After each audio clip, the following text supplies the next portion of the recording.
We are live for UFC at 314 featuring Alexander Volkanovski and Diego Lopes for the featherweight title, the vacant featherweight title. So who's coming out on top? We'll have that prediction and full fight reaction later for you on the show.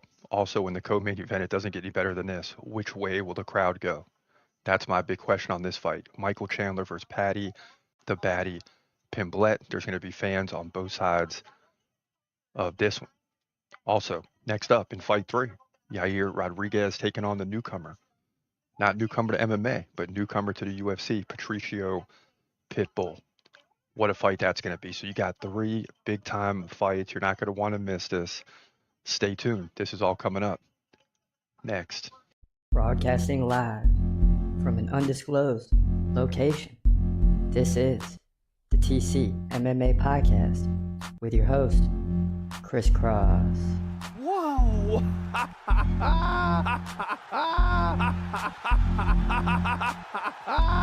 Dana White privilege. Let's go, baby! Let's go! Let's go! Let's go! Let's go, baby! Dana White privilege. Privilege. Privilege.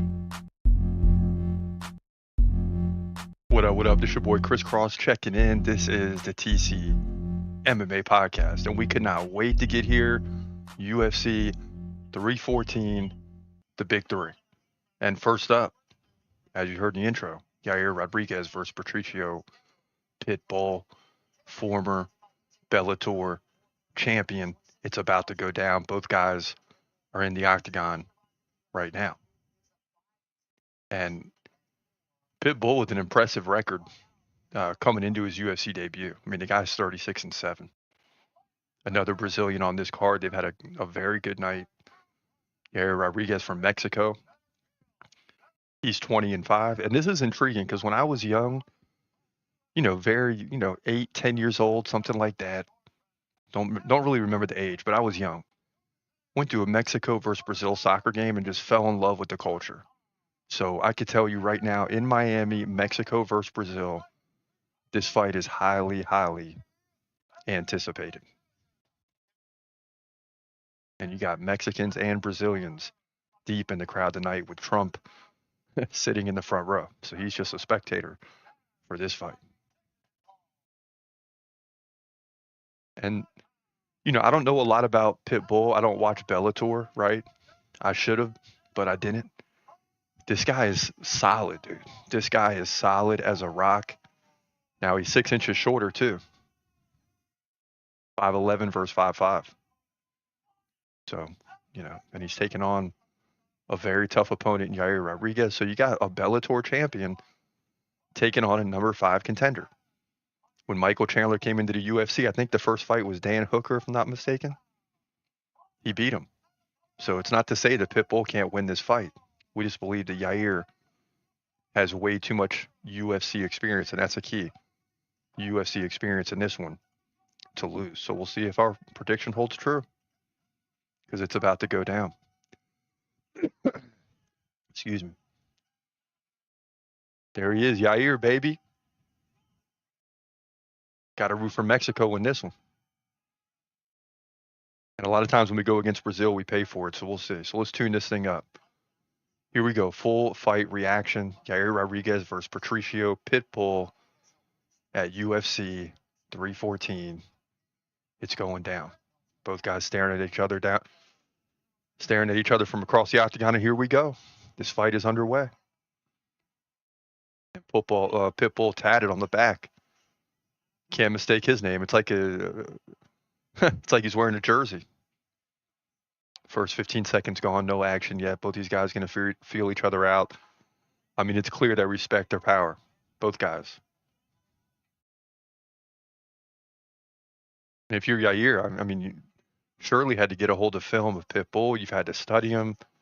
You understand that this is not going to be an easy fight. It's much different as well, because usually the other opponents you're facing, you can look up and down, their past and who they fought, and you can kind of gauge the situation. This is completely different for Yair. And neither guy looking to engage yet. There's an early kick, though, by Yair. I say early. It's like a minute's gone in the fight.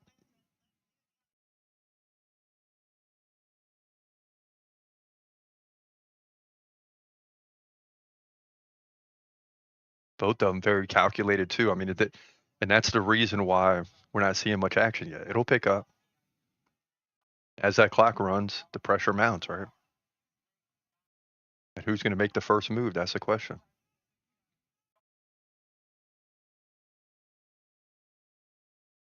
Nice leg kick by Pitbull. Looking at Yair, he's a tall, lanky guy, right? You would think he'd be utilizing the jab, the leg kicks. There's a leg kick right there.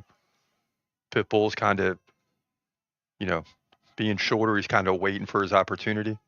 Can't wait forever, though.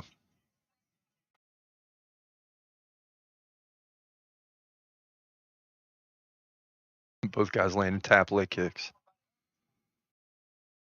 There's a nice one by Yair as he comes forward again, number 5 in the featherweight division.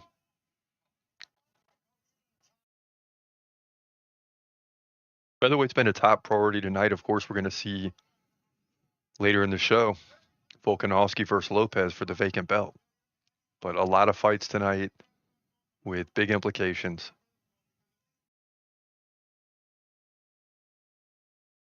We saw Gene Silva just demolish Bryce Mitchell in the previous fight. We saw Verna Jandiroba take down number 1 contender Jan Jounin. And the Brazilians just continue to get better and deeper in the UFC.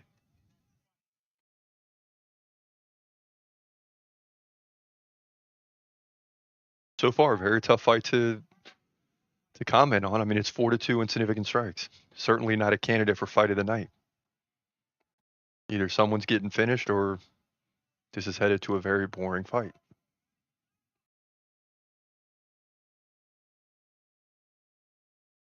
And if it wasn't for the fact it's Mexico versus Brazil, oh, nice leg kick up top. But Pitbull takes it and says, come on.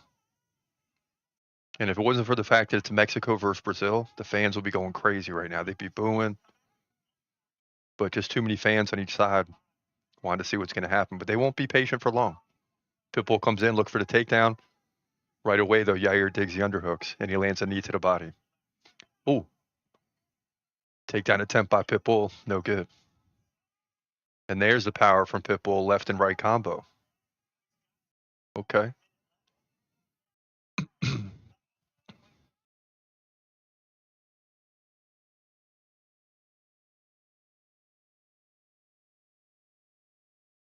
I mean, both guys just so relaxed. I mean, even Yair is more active. It's like they're unsure about each other. And then what happens that we've seen in a lot of other fights, say it goes to a decision. One guy wins a second, one guy wins a third. This is the round that decides the fight, and Yair goes to his back, tries an up kick, doesn't land. And now Pitbull takes side control. Trying to get the full mount, but a nice half guard by Yair.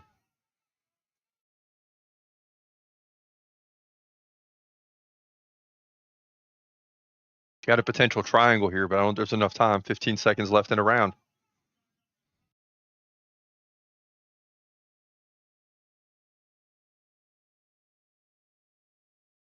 Pitbull's going to finish this round on top. I don't know if it's enough to get the round, though. He lands 2 punches at the end. I don't know if it's enough to get the round. And now Yair points at him. He's arguing something. And that's what we need. We need you guys to get going here, man. We need y'all to get mad. And, I mean, 9-4 in significant strikes. Come on.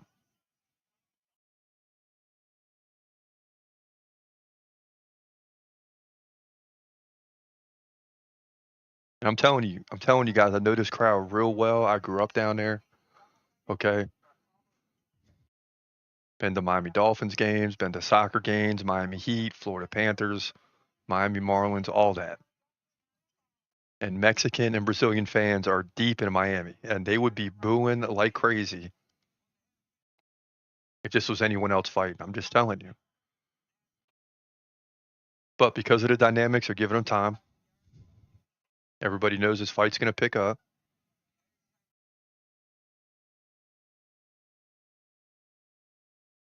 But we are definitely seeing some problems for Yair once he gets taken down. So that, and again, you're facing a Brazilian, so we'll see if Pitbull shows off more of that in this round.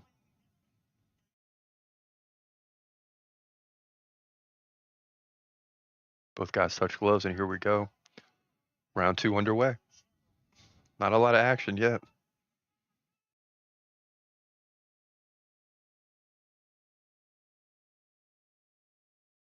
Rodriguez switching stances from lefty back to righty back to lefty. Pitbull lands a kick up top and then misses one.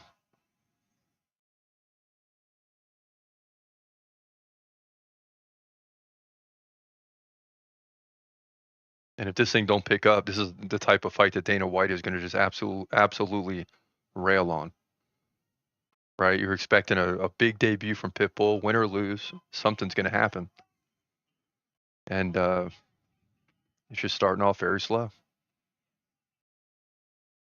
Oh, nice left there by Pitbull. Come on, Yair. Oh, another left. There's the power. And both guys are talking to each other. They better stop. Let's go. You need to fight. Thing is too short to be talking. The only one that's allowed to talk is James Silva because he wins. And when he finishes people. So we'll cut him some slack, but you guys got to do something here if you're going to talk. That's the bottom line.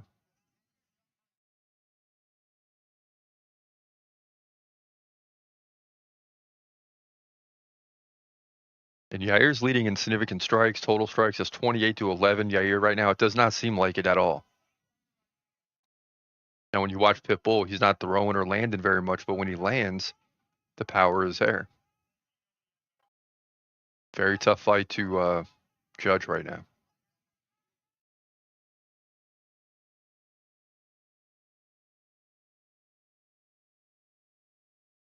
And you can see both guys got skills. I think there's a lot of respect on both sides. Both guys being very careful. But at some point, you got to go for it. Oh, boy, Pitbull goes in for the takedown. He gets it, and he's on top, and this time he's got half a round to work with. So we'll see what he can do. Yair goes back to the fence. He gets up. Nice. Back to his feet, both guys in the center of the octagon.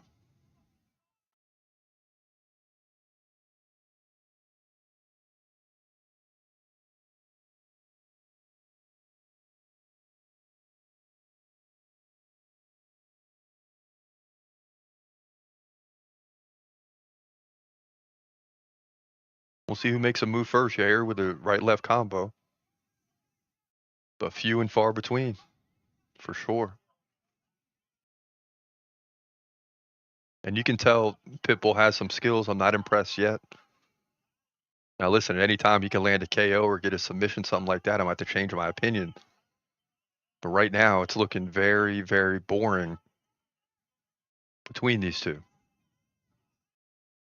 But it just depends on how this thing finishes.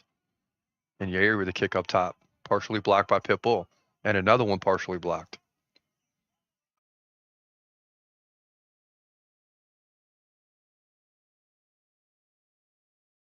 Another leg kick by Yair. Then he gets out of there, both guys back to the center of the octagon. And you get the feeling, I'm feeling this way. We're all waiting for this fight to start. Like, when's this fight going to start? We're 9 minutes in, and it's 18-13 in significant strikes.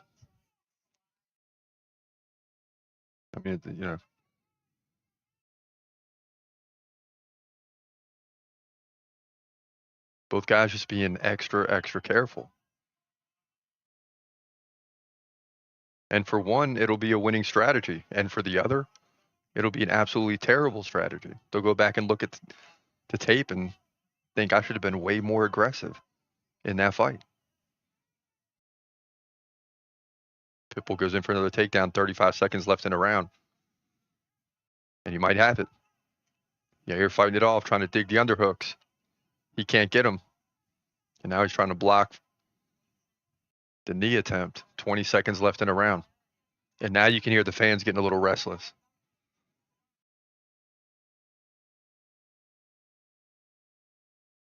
But when your guy's fighting,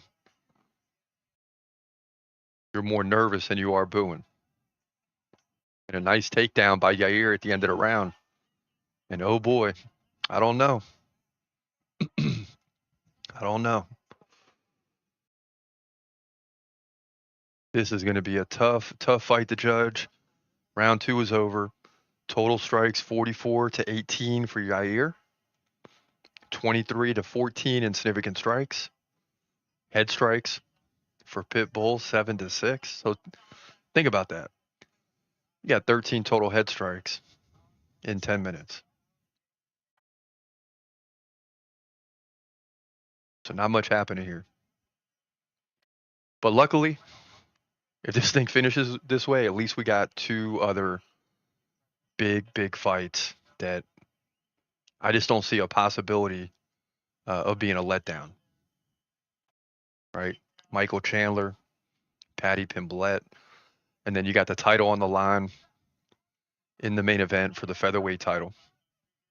One of the deepest divisions in the UFC. There's no way that can let down. I mean, unless you have like a draw or something crazy happens and the fight gets stopped, or disqualification. I mean, something wild would have to happen for that fight not to be good. I mean, it's for the title in one of the best divisions in Miami. So we're expecting big things. And it's been a decent night. There's been several finishes, 5 or 6 at this point. Round 3 underway. And it's still like both guys, again, you're just waiting for this fight to start. That's just how it feels.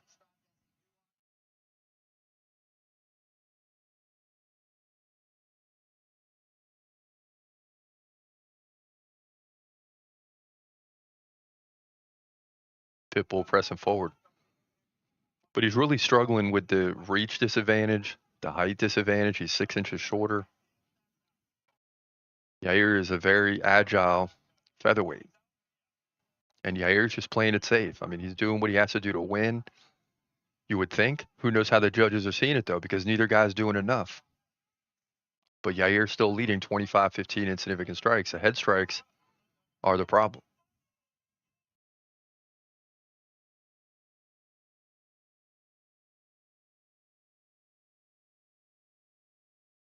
And a nice body shot by Pitbull. Yair shakes his head, says no way. There's a nice combo by Pitbull. Now he's getting it going. He lands a left on Yair as Yair was doing a spinning back fist, it looked like. And it shut it down right in the middle. Pitbull looking like he's getting a little more aggressive here. Where was this in round 1 and 2?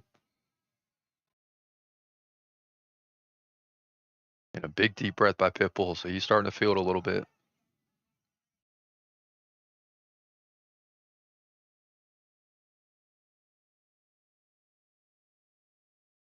Pitbull saying low blow. They touch gloves and we're back. 250 left in a fight.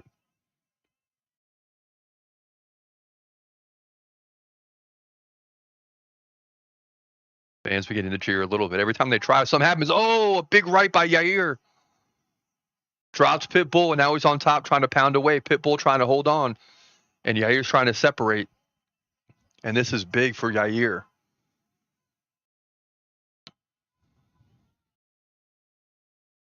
In a very close fight, slow-paced fight, it's this moment right here that's really going to pay off for Yair. And Pitbull's under duress, that's for sure, as he's trying to get up. And really he's trying to hold the back now of Yair. Yair's trying to push him by the chin to get him off. Oh, some big elbows by Yair. He's trying to get the finish here. Pitbull beginning to cover up. Man. And Yair's really opening up now. This is the opportunity he's been waiting for. He wants to stay on top. He will with 150 left in the round. And this is not a good look for Pitbull.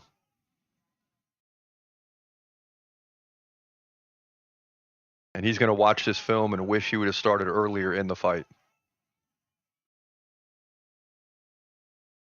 And Yair really opening up now. Oh, armbar. Better get that arm out. Oh, my gosh. Yair's trying to lift him up. That was close. That was close. Be careful with the Brazilian. I'd let him up. I'd let him up. 1 minute left in the fight. Actually, 1:15, excuse me. Now Pitbull's grabbing onto that right leg. Oh, boy. Both guys rolled up in a pretzel, sort of. It's the best way to describe it. Heel hook attempt, though.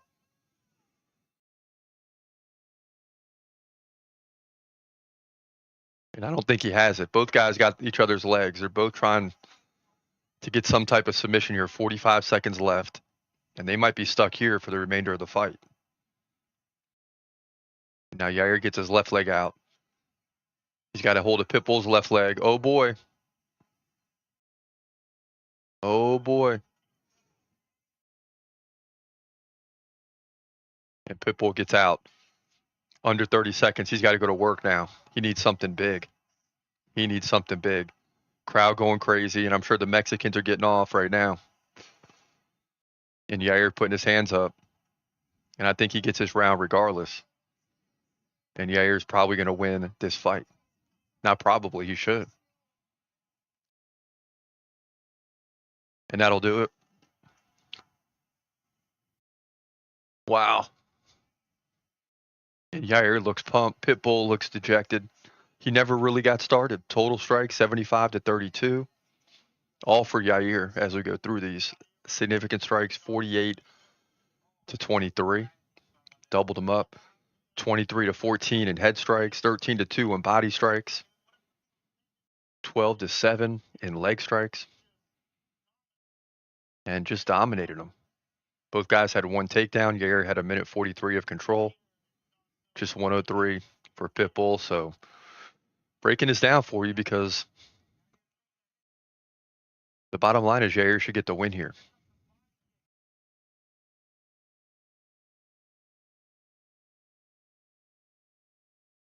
Beam, nice.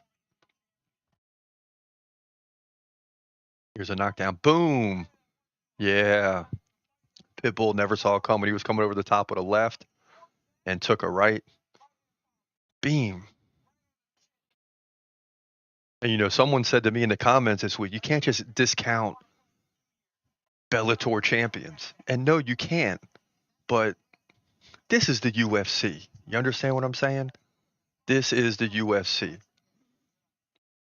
And maybe a champion from somewhere else will come in one day and win the belt here. Very possible. Okay. But not right now. It's not happening today. So the bottom line is what we said is, Yair's got the experience. That's going to pay off in his fight. And it's clear to me that that's exactly what happened.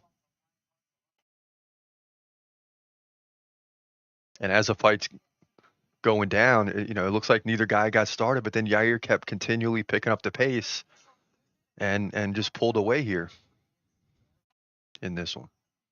So here we go with the decision. And Yair's smiling. He knows it's going to be unanimous. 30-27, not even close. Wow. So Yair Rodriguez gets the win, 3-0 on all three. Just dominating the former Bellator champion. He's going to move to 21-5, and that's the way it goes down here. Featherweight division, UFC 314. Now listen, quick break here. But when we come back, we got Michael Chandler versus Paddy Pimblett. Stay tuned. Got to check out the merch shop. Ladies and gentlemen, it is here, right? We got shirts, hats, all that stuff. Check us out, tcmmapodcast.myspreadshop.com. And get yourself some gear and support it. Take a picture, send it to us, and we will definitely put it on the show, post it, do whatever we got to do to highlight your gear. And I got some gear on the way. I cannot wait. I'm going to be sporting it. And you see, I like the white on white. So the white hat and the white shirt, highly intriguing. But even more important, here we go. Don't invite Brazil to the party. That's the shirt you want to get. Because when you invite Brazil to the party, probably going to spoil the darn thing. They're going to spoil the party every time. Yes! Yes! And what does that mean? It means they're coming to win, right? So if I'm Brazilian, I'm wearing this shirt like, yeah, don't invite us to the party. Don't invite us to Miami because we're taking over. You understand? And that's the bottom line. Now, Volkanovski's not American, but a lot of times the Brazilians go into other people's house and they come away with a victory. So that's just something to keep an eye on. Check out the gear, tcmmapodcast.myspreadshop.com. According to CNBC, UFC signs wide-ranging sponsorship deal with Meta, bringing Mark Zuckerberg closer to Dana White. And, I'm excited about this. One, just because of the UFC rankings. I think we need AI to get involved with the UFC rankings, right? So it's out of human hands, and you see all types of problems with this. But if I can even go a step further, I like to get the judges out of human hands as well. And I'm not specifically big on taking everything out of human hands all over the globe, but it's going to happen anyway, and we're going to have to adjust. But in terms of just a UFC, there's certain things we need to take decisions out of human hands and let the computer do it. There should be a computer scoring system, but nonetheless, Dana White in a statement to CNBC said Mark and his team at Meta are going to do things that will blow away UFC fans. Zuckerberg in his statement to CNBC says, I love this sport and I'm looking forward to working with UFC to let fans experience it in new ways. So, Mark Zuckerberg really has done a total 180. And this is in part due to a few things. One, the changing political environment. Two, the fact that Zuckerberg is just getting older. And people tend, of course, there's still older people that are on the Democratic side, if you will, but a lot of times as people get older, they become more conservative. That's just a natural thing. And you're starting to see that with Zuckerberg. So a little bit is the changing political tide, a little bit is Zuckerberg's getting older, and a little bit is the fact that he trains in MMA now, and you become, I would say, almost more of a capitalist when you do that. It's like you against everybody, right? Uh, and you got to perform and you got to do well, and there's no bailout. The bailout is to tap, but in real life, there's no such thing as a tap, right? So you got all these things going on for Mark Zuckerberg, and he's kind of done a total 180, now signing with the UFC, and more to come on that. We'll see where it goes, but it's exciting. Also, Merab Dvalishvili once returned to the trash talking Sean O'Malley ahead of the rematch. So if you haven't heard about this, got Merab Dvalishvili versus Sean O'Malley. Sugar show, baby! Woo! And I can't wait for this one because we told you, and I should have pulled the clip today. I didn't. But we told you heading into the new year who's going to be UFC champions at the end of the year. And if clearly we're going to get some of those wrong. We're going to get Alex Pineda wrong. This featherweight division's up for grabs now. Who knows how that's going to play out. But we did tell you that we believe that Sean O'Malley will end the year with the title. I love the Sugar Show. That's right. Sean O'Malley's coming back for the title. I love the Sugar Show. So we'll see what happens there.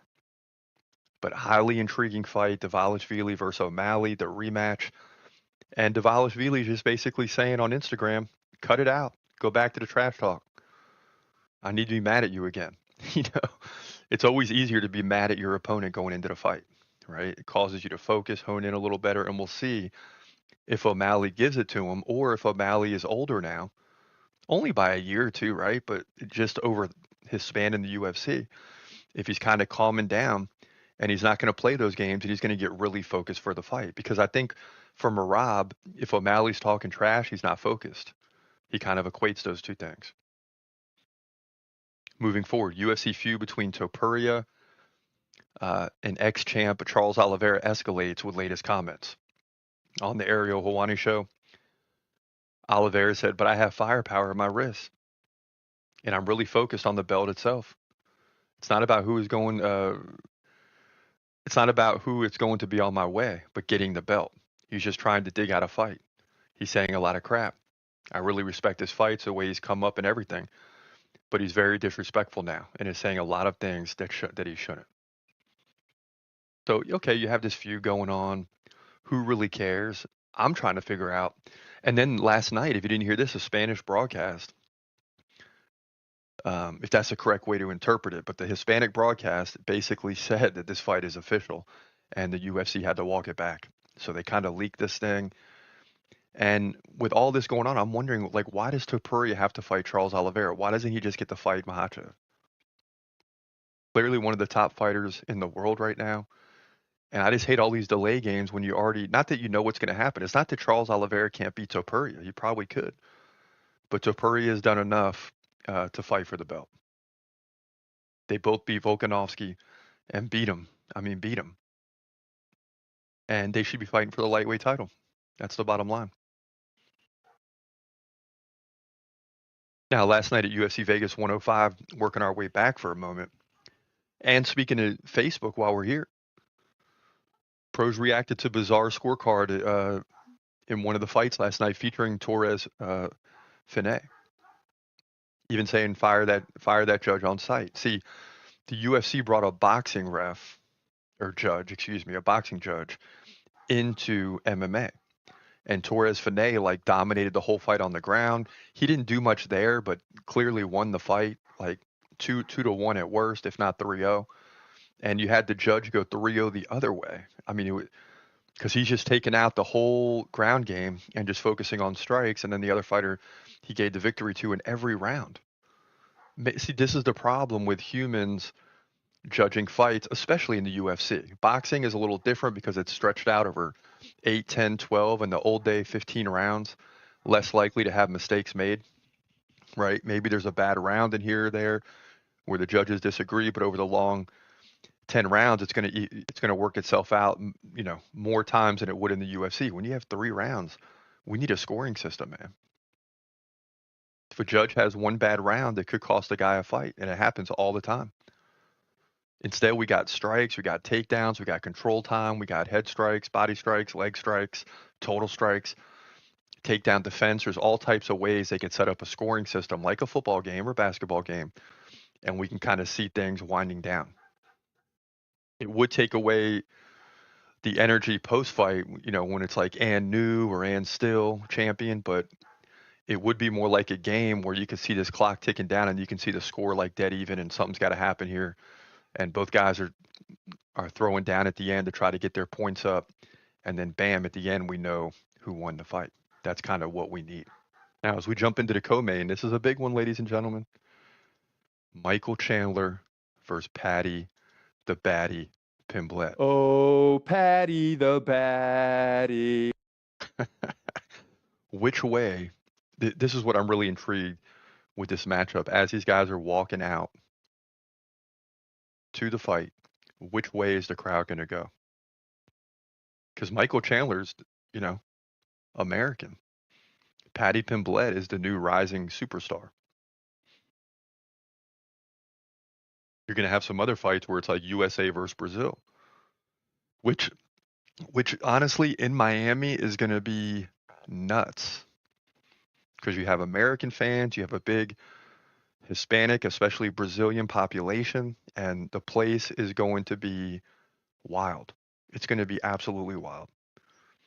And this fight is another one of those where it's not Brazil, but I think where it's America versus Brazil and some other fights, I think a lot of the Brazilians are going to go for Paddy Pimblett. I think some Americans are going to go for Paddy too. I just really can't wait to see it. So let's jump into this prediction right now. In the lightweight division, your co-main event, 5 rounds. That's right. You got Michael Chandler taking on Paddy the Baddy Pimblett. Oh, baby. Michael Chandler, we haven't seen in a while. He's waiting on the Conor McGregor fight. That never came to fruition. He even did the Ultimate Fighter show, right? It didn't happen. Well, this fight is 50-50 in the odds. Chandler 23-9. Paddy Pimblett 22-3, and so it's a guy that we know is good in Michael Chandler, and a guy in Paddy Pimblett. We're like, okay, he's good, he keeps winning, but how good is he? This is going to let us know for real, right? Is he ready to go to that next level? Now, Chandler's 38 years old. We'll get to the length of the absence in a minute, but he's all of a sudden 30 years old. Paddy Pimblett right in the peak at 30. Pimblett, 1-inch reach advantage. Both guys stand right-handed. Both guys right around 4.5 significant strikes per minute, although Paddy's closer to 5, but it's very close there. Takedown game, Chandler gets like a takedown and a half every 3 rounds, or, a takedown every other round, you could say. Paddy Pimblett, 1 takedown every 3 rounds. But when he gets to the ground, he seems to do well there. But Chandler's low to the ground and strong. Chandler's 63% takedown defense. It's about average.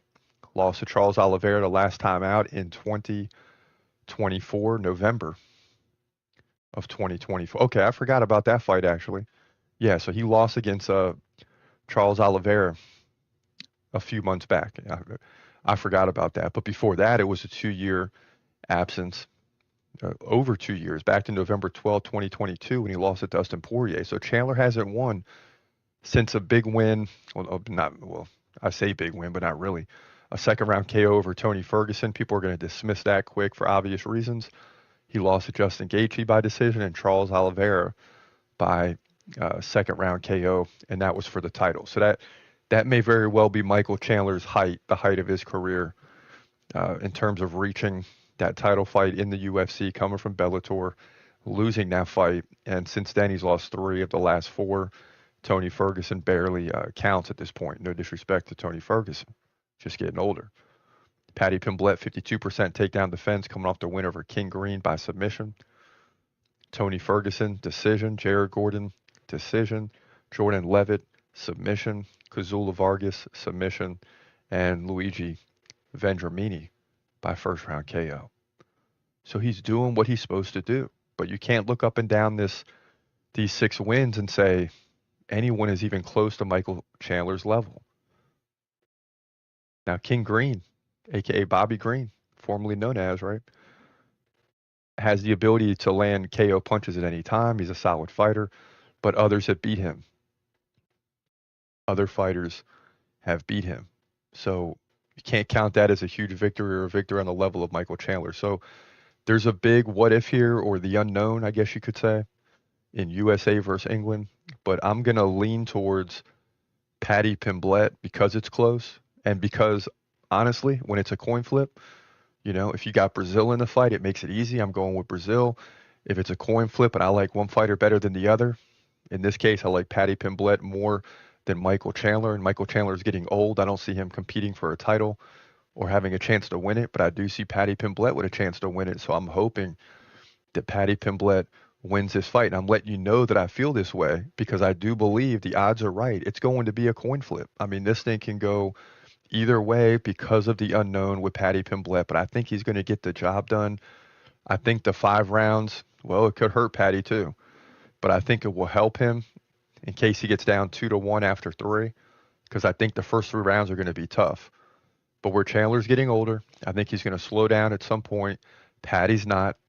Paddy, might get pounded for a round or 2 in these first 3 rounds, but he'll come back in rounds 4 and 5 and get the victory, and also prove that he can go 5 rounds, because that's another big question mark in this fight. But I like him to win it, to move to 23-3, and he's going to do it both on the ground and on the feet. It's just going to be another lightweight fight where it can go any place, and sometimes the guy's takedown defense takes over. I mean, you got all 3 phases of the game on display in every lightweight fight, but especially this one in the co-main event. Look for Paddy Pimblett to win, in my opinion, here at UFC 314.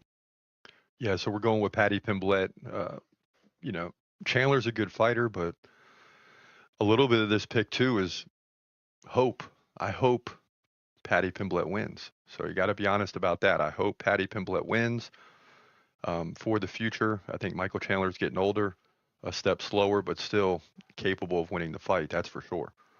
I mean, please believe it. He is capable of winning this fight. Now, You're watching the TCMMA podcast.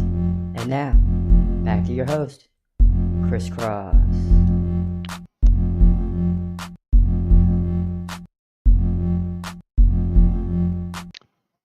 welcome back. This your boy Chris Cross. This is the TCMMA podcast. It's time for the co-main event, a fight that can't even state how big this fight is. I mean, Michael Chandler versus Paddy Pimblett. And we kind of peek onto what's going on. Chandler making his way to the octagon. He's, giving hugs and doing all that. So he's not even in the octagon yet. So real quick, let me take a look and see how our predictions are going. We haven't updated in a few fights, so bam. So I know we started the night well. Then we lost Sean Woodson and Nikita Krylov back to back. But we got John Silva. We got Yair Rodriguez. All right, so we're looking at 5, 6, 7, 8. 8-3 right now. We'll take that all day. All right, but the big one's still going to be the main event. We're 6-6 on the season. You see that below. 83-60 overall. So we're starting to get into our groove a little bit. It's clear on this card. I mean, we don't want to lose these last two fights, but even if we did, our overall record and tonight is going to stand firm. But the big one will be Diego Lopes versus Volkanovski for the title. So that fight's coming after this one. But right now, we're just waiting on Michael Chandler to get in the octagon, and there he is. He's in the octagon, so both fighters are in the octagon. It's going to take a minute or two to get them introduced, and then this fight will be on. And you heard during the prediction there, we got Paddy Pimblett. It's hard to go against the guy. I mean, the guy's 30 years old. He's right in his prime. Chandler getting a little older now at 38. And I know he's already kind of hinted at retirement. I mean, that's 2 years ago when he was waiting on the McGregor fight. He talked about it, but he's had a long break. Or, I mean, if you just count the whole McGregor saga, I mean, he had a long break during that time. So it's not like he's worn down or anything like that. I mean, he's coming into this fight fresh. Paddy's coming into this fight seemingly at the top of his game. I've been very curious leading up to this fight who the fans are going to root for. They were going crazy when Paddy came in. Then the lights went off and people started going crazy for Chandler. So, but it's like Chandler, everyone knows he's getting older. He's kind of on his way out. So I think the crowd, looking to the future, wants Paddy Pimblett to win. That's kind of how I feel as well.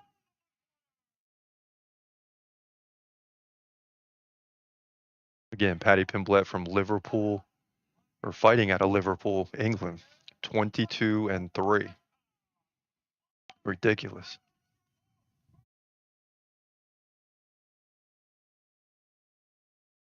Michael Chandler from America, you already know, he's 23-9. He's had some losses as of late over the last 4 or 5 fights, right? After working his way up to Charles Oliveira for the title. And he came into the UFC hot. I mean, came in and beat Dan Hooker, worked his way to a title fight, nearly had the fight won. Probably will never get another chance again, but nearly had that fight won. And couldn't close the door. As many fighters at that time couldn't against Charles Oliveira. So, but he was right there. Still looks in phenomenal shape. Looking like a 28-year-old dude. But he's 38, so let's be realistic. This fight right here, man, is ridiculous. I mean, this fight is absolutely ridiculous. All right, so let's tune it up. All right, here we go with the full fight reaction. Michael Chandler, Paddy Pimblett, co-main event, UFC 314. And all the fans are on their feet in Miami right now.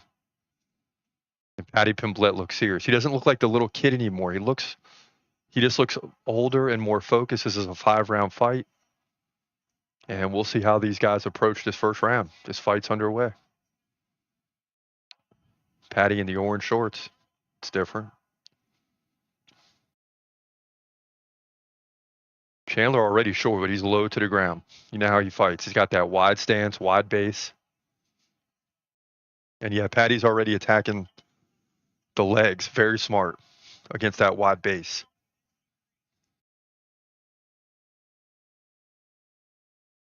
Paddy stands tall, or at least it appears that way against Chandler.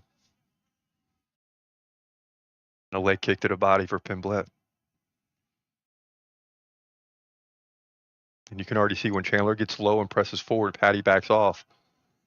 And he kicks that leg again. And already You can see it's having an effect on that leg, and Chandler knows he can't wait too long. It's gonna force him to be aggressive. That could eventually lead to the takedown for Patty, and both these guys are swinging right now. Chandler trying to crowd the space of Patty, and Patty lands a leg kick, but Chandler gets a takedown and dumps Patty.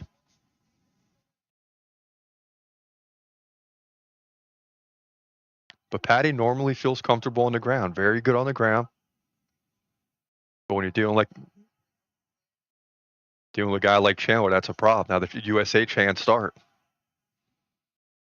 And it's that's why I said I couldn't wait to see how the fans react, because it's tricky. You got Trump in attendance. USA fever's riding high. Dominic Reyes came in the first fight of the main card after Trump's arrival, got the win. So that got the American crowd fired up. Then Bryce Mitchell fell. And here we are. No American in the previous fight. You had Yair and Pitbull, Mexico versus Brazil. Yair got that win.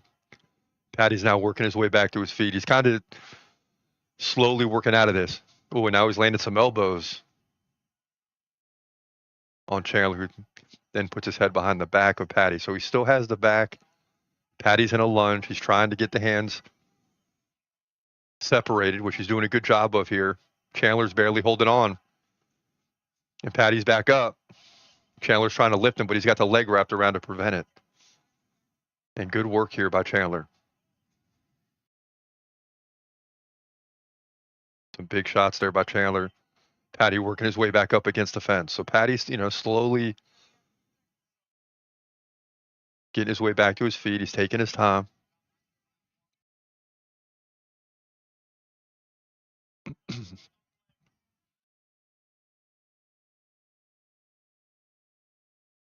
And Patty really forced him into this situation. I mean, Chandler has that wide base, and Patty just started, going after the left leg, lead leg.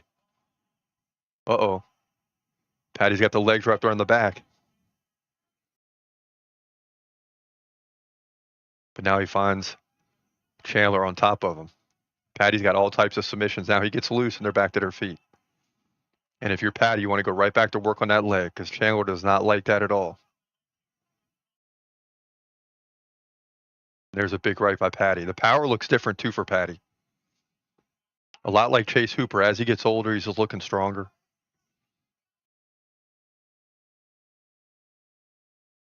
Oh, big right by Chandler. Patty says, bring it. Crowd loves it.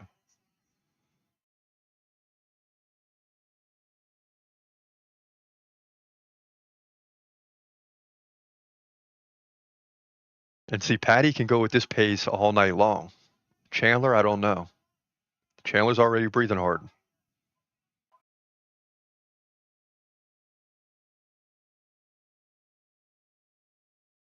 And if I had to guess, who knows what's going to happen here, but I think Patty's going to slowly break him down here over the next 5 or 10 minutes and end up getting a finish. Significant strike, 16-2 for Patty. So Patty might not need the ground game. I mean, it's funny.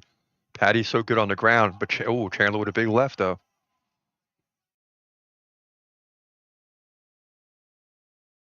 And although Patty's good on the ground, he's winning on the feet. Ooh, a big left knee by Patty. And both guys smiling. And that'll do it for round one. Patty with his hands in the air. Michael Chandler looking tired, but he'll remain standing. And this is what Patty does. I mean, 5 rounds too. I just can't see Chandler going all 5.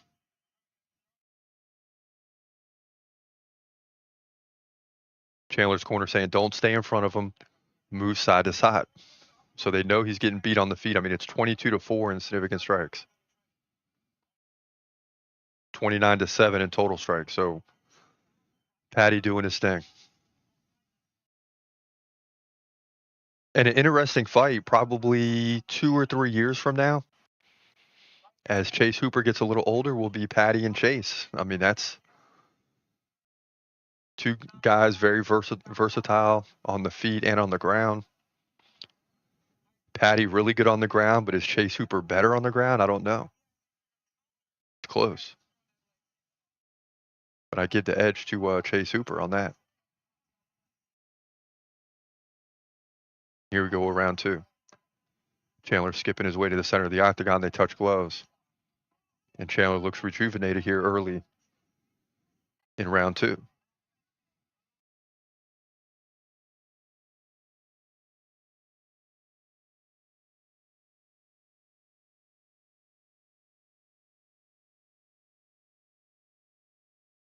Big combo there by Chandler.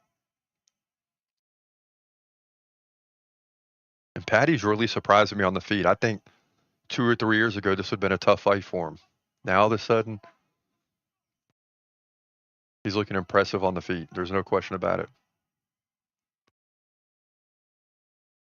Chandler backs off. He skips around the octagon. Back to the center. And Chandler having a hard time connecting. Like, he's really got to reach far to land the jab. There it is, Patty. Back to the leg kicks.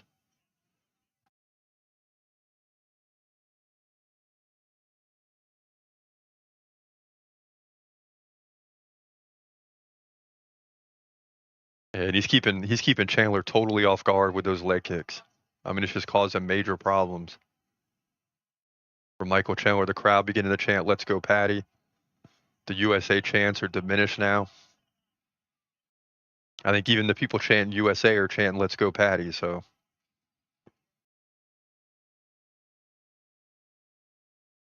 very tough situation for the crowd. Patty comes in with a big left and right. Chandler resets. Oh, a low blow by Chandler. Oh, boy. And you don't want to say that was on purpose. So both guys, it was like this benefits Chandler big time right now. Yeah, I mean, that was just straight up. Like, it should be a point every time. I mean, it should just be a point every time you do that. So Patty's got up to 5 minutes. We'll see how much time he wants to take. I don't imagine he'll take too much time because every second he takes, advantage Chandler. And Chandler needs the break. That's the bottom line. But Patty Pimblett getting off here early in this fight. Hopefully this low blow does not affect him.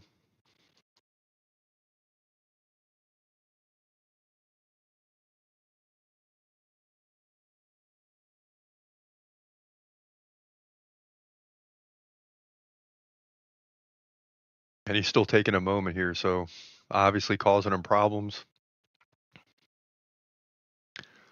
You know, but the low blow is definitely going to have an effect on Patty. I mean, how could it not, right? You know, it's going to affect your movement, going to affect your power in the short term. So if you're Patty, you just got to get through this round. That's the bottom line. Just get through the round as best you can and make the most of it. But keep yourself out of harm's way because now Chandler, as soon as they start here, Chandler's fixing to go off. And here we go. They're back in now. Patty Pimblett goes in. Boom, takedown. That's perfect. Okay. Boy, now Chandler's Patty's locked in the triangle. Chandler's got the arm up though. You might be okay right now. But this is not where you want to be with Patty. Oh my goodness. Oh my goodness. Come on, Patty. Finish it, Patty.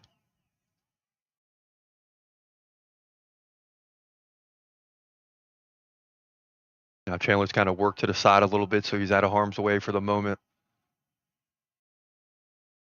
Oh, Patty, the Batty chants circulating through the crowd.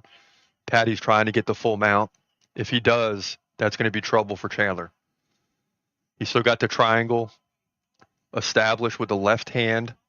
Now he's trying to get the right leg over the body. Okay, he lets it go. And now he's just pounding away. He takes side control instead.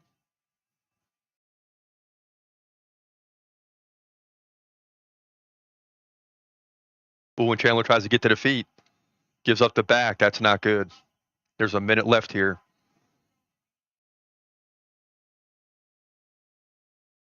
Oh, when he gets the arm out, he's now pounding with elbows, and Chandler's covering up.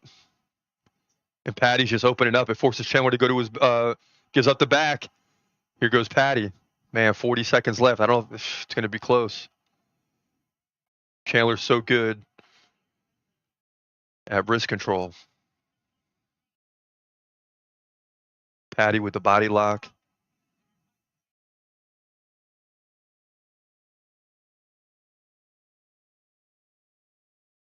And Chandler's just trying to hold on right here. Under 20 seconds. And this is big for Patty.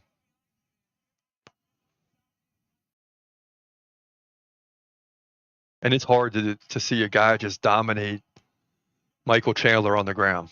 I mean, it's crazy. And that'll do it for round 2. Wow. Chandler gets right up. I mean, the guy's in shape, and he's going to sit down in the stool now. That's the first thing I noticed is after round 1, he did not sit down. He appeared to be tired to me. He didn't come out in the second round looking tired, but he looked tired at the end of the first. There's Robbie Lawler in the corner. He looks concerned.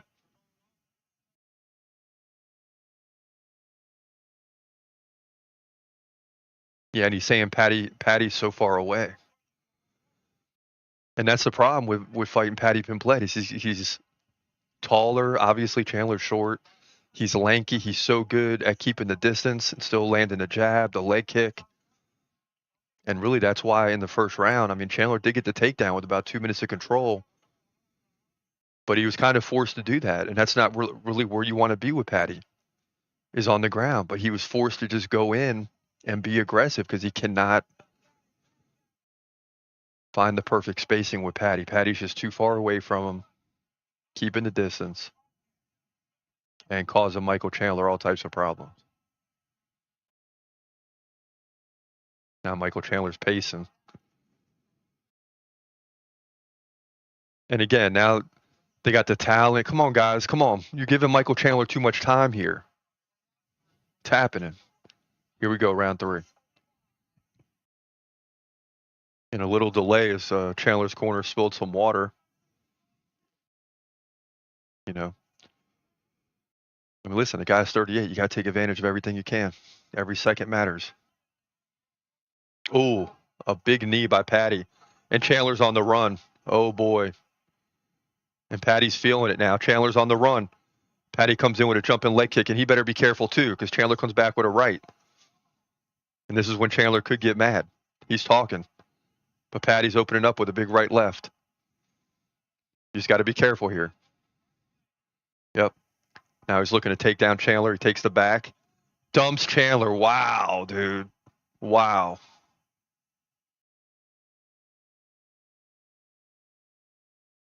And Chandler grabbing at his face after that last one.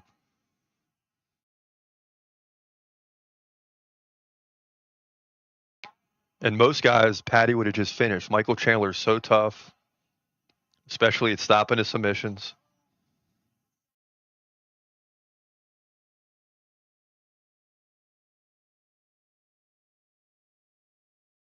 Patty's got the back, making it very difficult for Chandler here. Chandler went right down and took the knee, and look at that.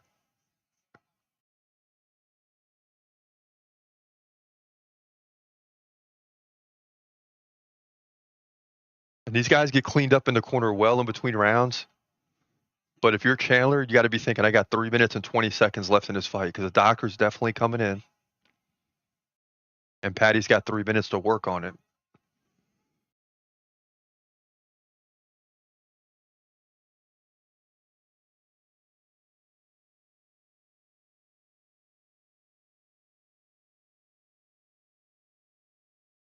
Patty still has the back here. And Chandler's struggling. He just can't do anything right here. I mean, he's giving up the back. Patty's so good when he has the back, and Chandler's just starting to get tired.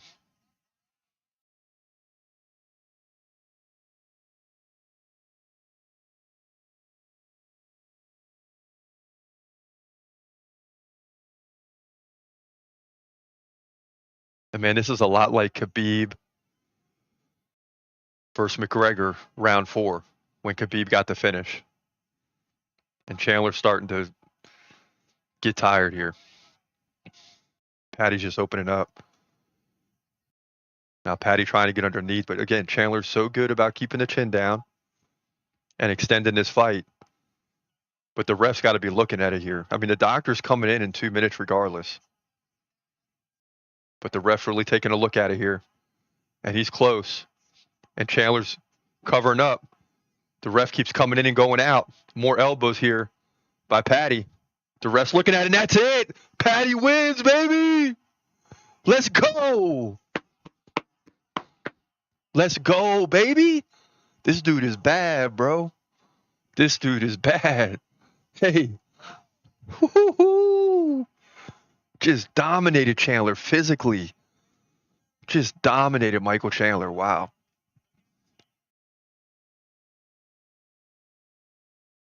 And Patty looks fresh. Michael Chandler looks like he's been in a fight. That's the bottom line. So Patty is going to get the win here officially by TKO in round number 3. And man, what a fight. What a fight. Big ups to Patty Pimblett. So that'll do it here. Lightweight division, UFC 314. So, man, big win for Patty Pimblett. And the crowd is going absolutely crazy.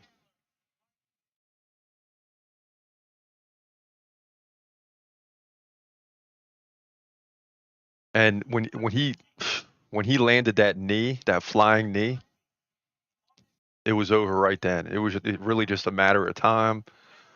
Then he takes the back. Well, he takes down Chandler. Then he gets the back and just goes to work. I mean, there was no submission happening here. He went for it a few times, but it was just, you know what? I'm just going to keep pounding away, which he did from the beginning of the fight. And eventually he gets the finish. So that's the way it goes down. Now, listen, next up, obviously we're getting into the main event, and it's going to be a big one.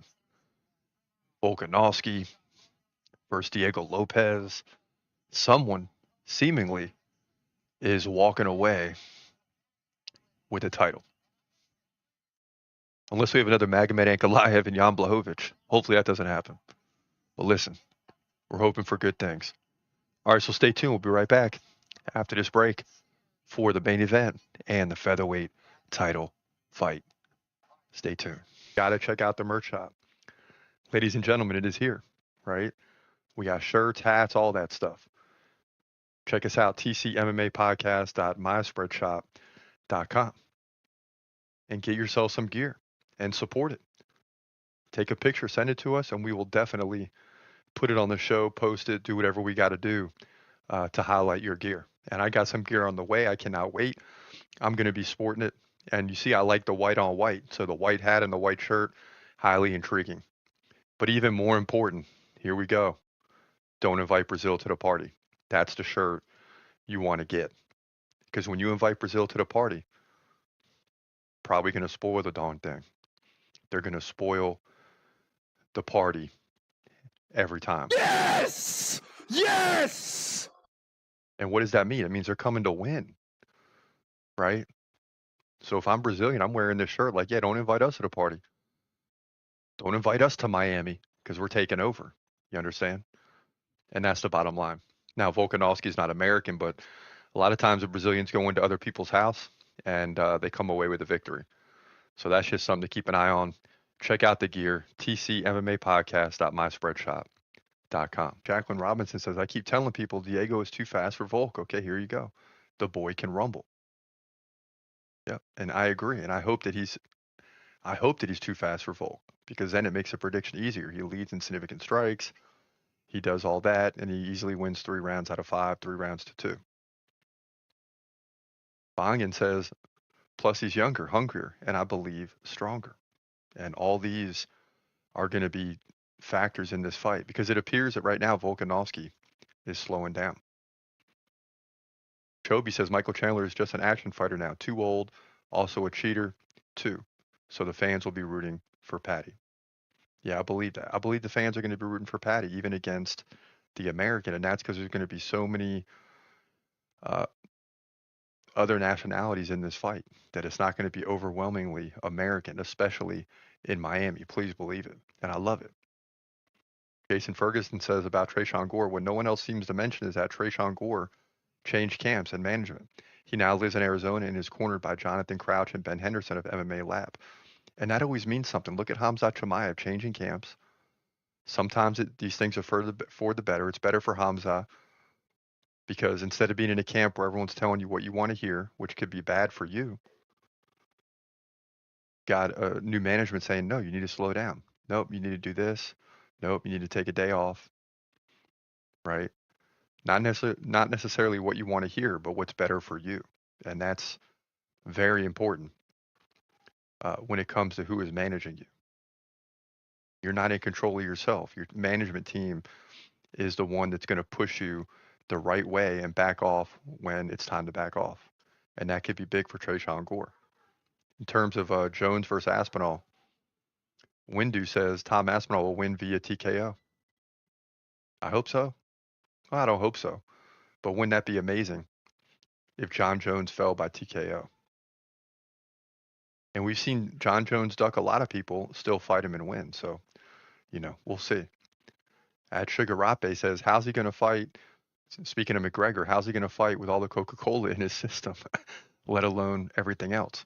Politics, he got no chance. I'd say way more people dislike him than like him after the SA case and all the crash outs the last year. The gambling stream he done was off the scale bad. Yeah, so, you have a lot of people working against McGregor. And the UFC is not going to let him fight out this contract. I've been saying this for 2 or 3 years since he's been out. He's got 2 fights left. The UFC is going to offer him fights he doesn't want. McGregor wants to get into boxing, get the big paydays. The UFC does not want this to happen. And they're going to keep putting roadblocks in the way of him running out his contract. If you're McGregor, you take any fight they give you because they got to offer you fights. I mean, if you're McGregor, you take any fight that they give you. That's the bottom line. But as we proceed into the main event, you got Volkanovski versus Diego Lopes. I mean, this is going to be a crazy situation. This is Volkanovski. I'm not sure if it's his last fight. I'm pretty sure it is against Topuria, but it didn't finish well for him. Check this out. Volk felt that one. Oh! Volkanovski goes down. He's out. It's over. Oh my God. Ilia Topuria KO'd Volkanovski and the run is over. The run is over, and this might be it for Volkanovski, man. 2 KOs in a row, and I mean, this is a KO. This is bigger than Makhachev's KO, and Ilia Topuria is going to be the new featherweight champion, and people are losing their minds in the crowd. And just like that, the run is over. We saw it with Usman getting dropped by Leon Edwards. We've seen it now with Ilia Topuria dropping Volkanovski, and things are changing, man, in the UFC. There's new champions coming. Dricus du Plessis steals the belt at 297. Now Ilia Topuria steals the belt at 298, and we were dead wrong on this one, but you know what? It is nice to see a new champion on some level, especially an undefeated champion. And, man, let's see this again because Volk is done. Volk takes a left. Yep, he felt that. Boom, big. Oh, he caught him with that right. Unbelievable. Yeah, man. Boom, left, right misses. Then continues with the right and catches Volk. And that's it. Yeah, so I mean, we're simply calling for the end of Volkanovski's career right there. I mean, it's wild. That was live and in the moment.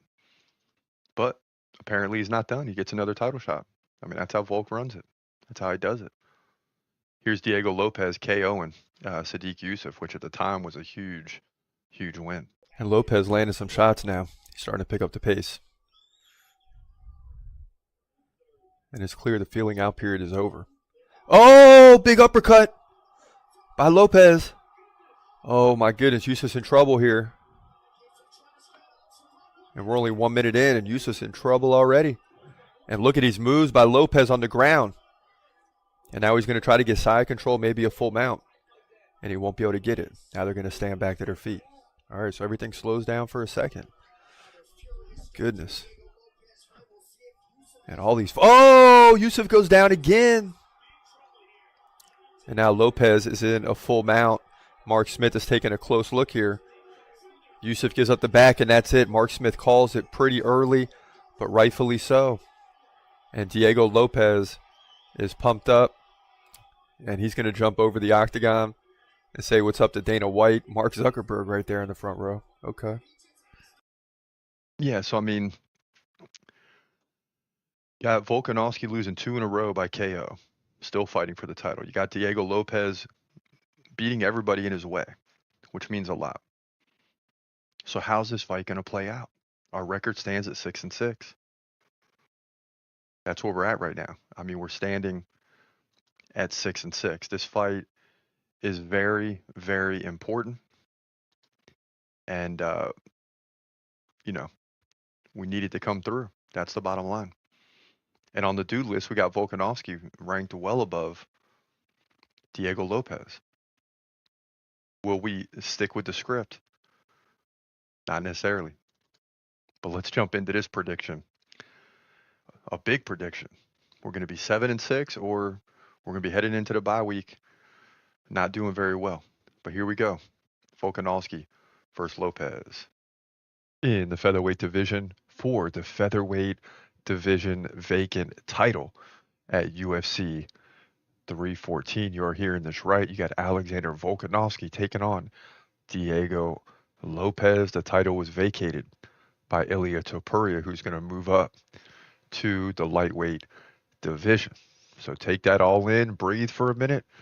Now let's get into it, because you got the Australian former champ versus the up-and-comer Brazilian Diego Lopes, who's 26-6. So you got 26-4 versus 26-6. And this is one of those situations, don't invite Brazil to the party, because it could be a problem. So let's see if this holds true in this fight. Diego Lopes, 5 inches taller at 5'11". Volkanovski's 36. Lopes 30. Lopes has a 1-inch reach advantage. Both guys stand right-handed. Volkanovski 6.2 significant strikes per minute to 4.2 for Lopes. Also, Volkanovski lands nearly 2 takedowns over the course of 3 rounds. And Lopes gets like 1 every 6. So he's trying to keep the fight standing. But either way, it seems like if you look at the averages over the career, that Lopes is at a disadvantage. Volkanovski, 70% takedown defense. Now, he's lost 3 of the last 4 fights, but 2 of those are to Islam Makhachev and 1's to Ilia Topuria. So, do you count those against him? I mean, we know he's not as good as those 2, but those 2 are really, really good, right? He did beat Yair Rodriguez by 3rd round KO. You go back to 2022 when he was just dominating. He beat Korean Zombie by KO and took Max Holloway to a 5-round decision victory where he landed 199 significant strikes. Before that, he'd be guys like Brian Ortega, Max Holloway.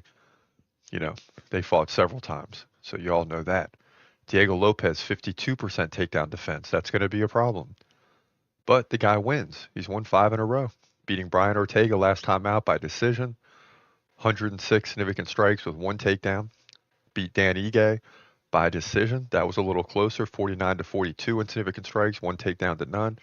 He KO'd Sadiq Yusuf. That was a big one. And KO'd Pat Sabatini. So, you know, the guy's doing what he's supposed to do, but can he get in there and beat Alexander Volkanovski? That's the question.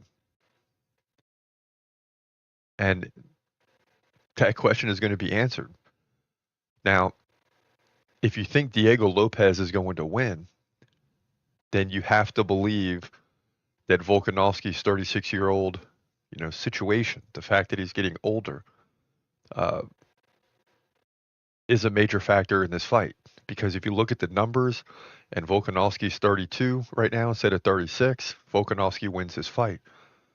But it appears that he's gotten slower over the last few fights. Or is that just because Islam is so good and Ilia Topuria is so good? Well, you have some of that too. So there's a big question mark here for Volkanovski.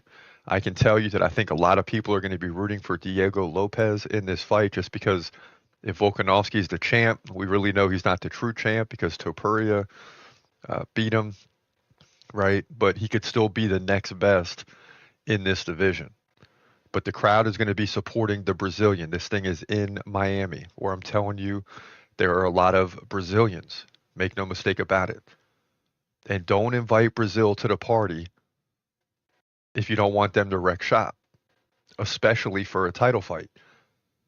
Now, you know, Volkanovski could win this fight. It's not going to be easy, but I'm going to lean towards the true contender here because Volkanovski was a former champ. So when I say contender, it's vacated.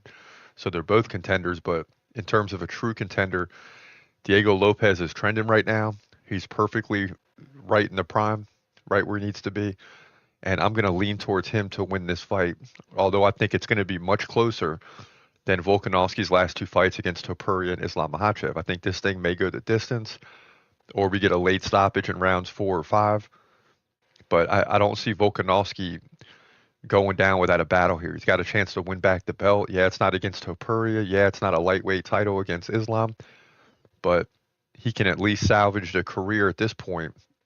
Not that he needs to do so, but salvage the career from a standpoint that he can win back the belt and maybe eventually retire with the belt as he gets to be 37, 38 years old. He's still a problem in this division, and he's still the top contender behind Topuria when Topuria was a champ. So, we'll see how this plays out, but I'm leaning with the crowd support for the Brazilian, Diego Lopes. I think that carries him over the top. He wins 3 rounds to 2. It's going to be one of those where we're waiting on the decision, and we don't know who's going to win. That's how close it's going to be.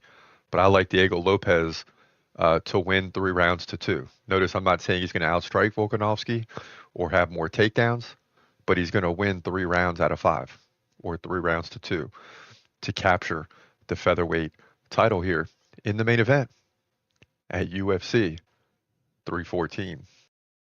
Yeah, so we can't go against Diego Lopes in this one. And there's a lot of hope in this prediction. I hope Diego Lopes wins because if Volkanovski wins, it's just going to be, oh, it's illegitimate. We all know Topuria banged him up, right? And yeah, he'll be crowned the champ, but is he really the champ if Topuria came back and all these things? So I hope Diego Lopes wins because that'll help us move on in this division.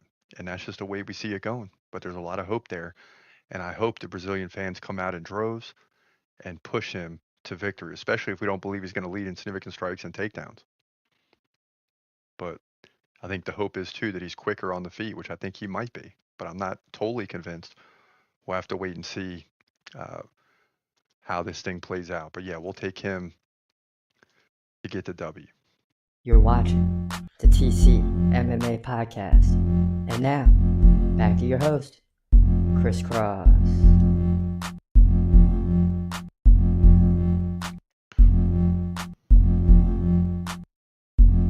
Welcome back. Welcome back. This is your boy Chris Cross. It's time for the main event. And it's going to be a big one. Volkanovski versus Lopes. Lopes is already in the octagon, and here comes Volkanovski. And he's definitely got some fans in the building. Both guys do.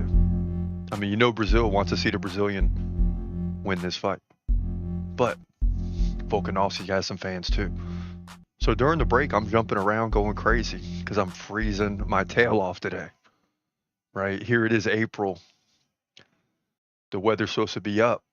60s, 70s, 80s. Any one of those we're good with? Right now it's 38 degrees in the building. So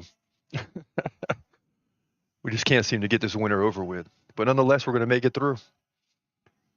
The sun will come out tomorrow. Something like that. All right, so that fight's done. Let's pull up Volkanovski versus Lopes. Again, let's quickly take a look at where we're at. So, I mean, other than Nikita Krylov going down, which I'm not complaining about, I'm glad Dominic Reyes got that win. We've run off 3 more in a row after getting 5 straight earlier in the night. So now we're looking at 9-3 right now. But listen, 9-3 is great for the overall record. But again, you see the main event there, 6-6. That's why we've been talking about this so heavily. It's such a big deal that we need this fight to come through. And we've won several weeks in a row after getting off to, started off well at the beginning of the year, then lost like 5 straight main events. I mean, it was a terrible slide. Now we're back, kind of got the momentum going. So hopefully, as you saw in the prediction there, Diego Lopes can get the job done. We'll have to wait and see. But Volkanovski making his way to the octagon. He's got the Australian flag draped around the body, and he looks excited, to say the least.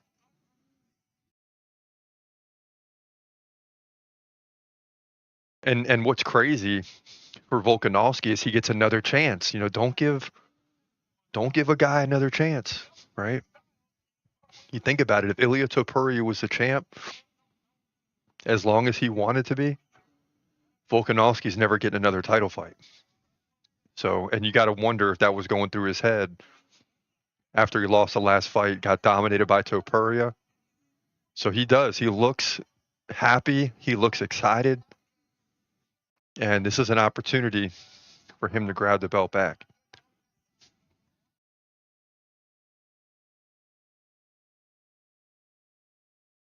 And he's getting high fives and hugs from everybody on his team. And now he's getting checked in right before you get into the octagon.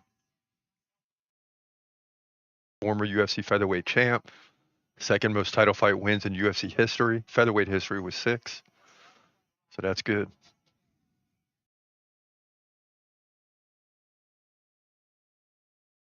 And it's such a big, what it would mean for Volkanovski to get one more taste of glory after having to go 2 fights with Islam, having to fight against Topuria. And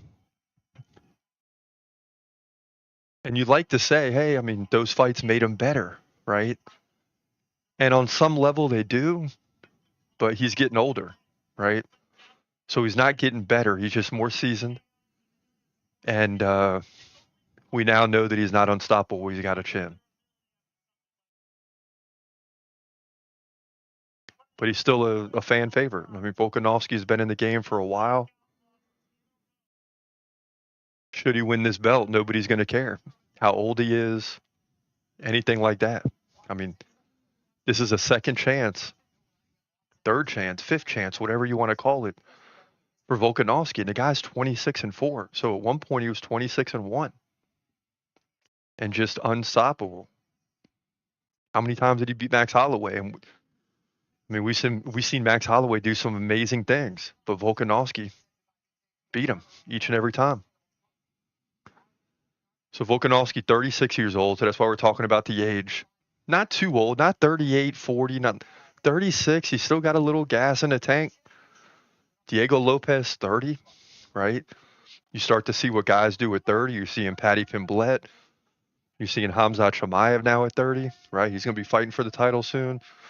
You're seeing Diego Lopes right now fighting for the title at 30. 30 is that premier age when guys really are at full strength. I see 26, 28. I'm thinking, these guys could win, but they're still young. 30 is when you really got to make it happen, from like 30 to 34.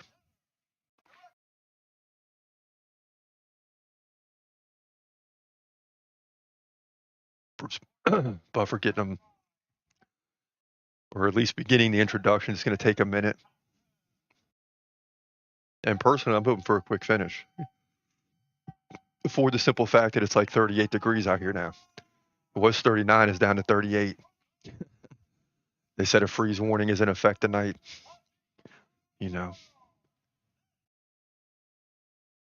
Last night was outdoors outside for like 10 hours at a track meet. It was about 40 degrees. So I'm not trying to preach about the weather too much, but I'm just trying to tell you, I'm done with this cold, y'all. And I'm watching this thing in Miami where I grew up, and I'm thinking, dang, man, please send us some of that heat.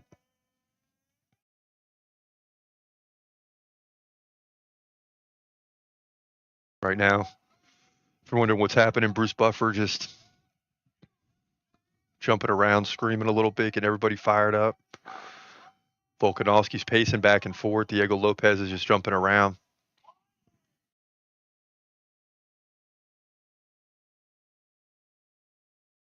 There's Diego, 26-6, 5'11". Got a nice reach. He is the underdog. Fighting out of, he's from Brazil, but he's fighting out of Mexico. So, and I can tell you right now, there's Mexican fans here as well. And there's going to be a lot to get behind Lopes. Volkanovski's already going to have his fan base. And I'm not saying it's even. I think there's more rooting for Diego Lopes, but we'll see. We'll know in the first 2 minutes, that's for sure.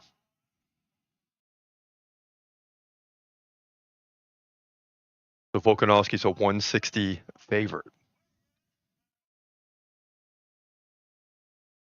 Meaning you'd have to lay 160 to win 100. So he's definitely the favorite in this fight. And Volkanovski's got to be preparing for this. Like, what just happened? Like, I'm on the verge of never getting another title fight. I'm now, basically left with being a gatekeeper because Ilya Topuria is not going to give me another shot. The UFC is not going to give. Then Topuria leaves, and you get thrusted into this vacant title situation. So that's what makes me nervous for Diego Lopes. Is you got a guy in Volkanovski who's just excited. I mean, it's a last chance. All right, so let's tune this thing up. Here we go. Alexander Volkanovski versus Diego Lopes, the full fight reaction.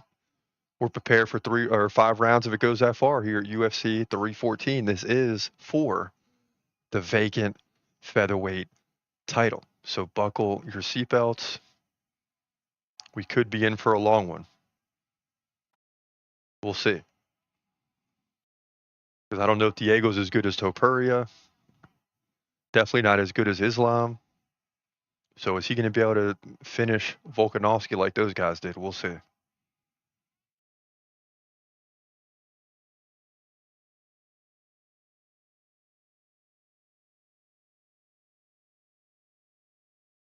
Trying to get a ear on what the fans are chanting, but I can't figure it out. We'll see.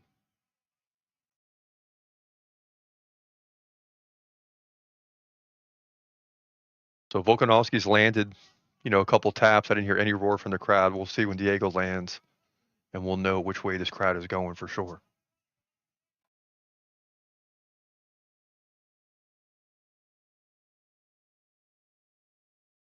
And it's quiet now.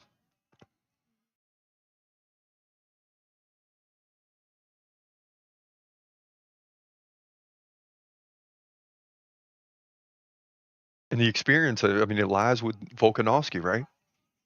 Both these guys meet in the center of the octagon. It's 1 versus 3 for the title. Volkanovski with all types of, title fight experience. Diego Lopes, first one. Oh, big uppercut by Diego. And he's telling Volk, come on. And this is where if Diego can land early, it may start to remind Volk, like, hey, I've been KO'd a few times here. The invincibility is gone. And that's what Diego needs to go after.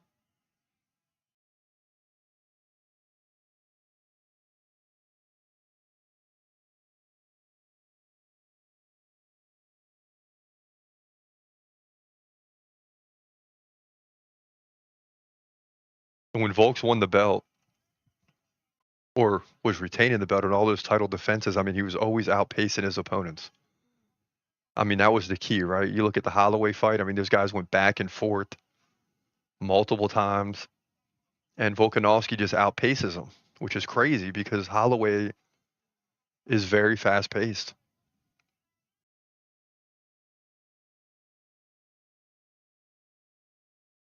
And the first thing that goes as you get older is the endurance.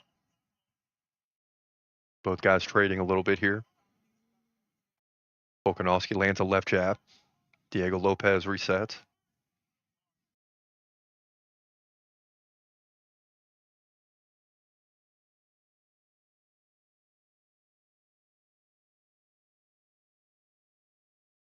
And right now, Volkanovski's the one doing more moving, which is a good sign for him. Diego Lopes is flat-footed. He's kind of waiting for that opportunity.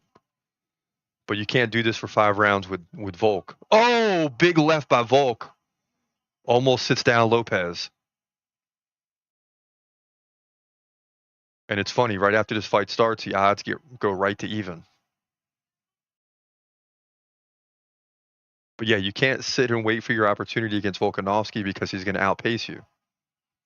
And that's what he banks on. Can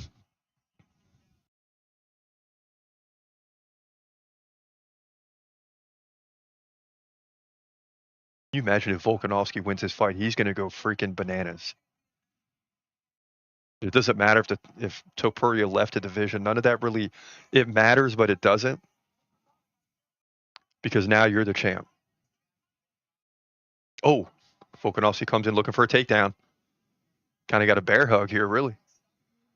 Drives Lopes right into the fence and takes him down. Gets the back. Look at this.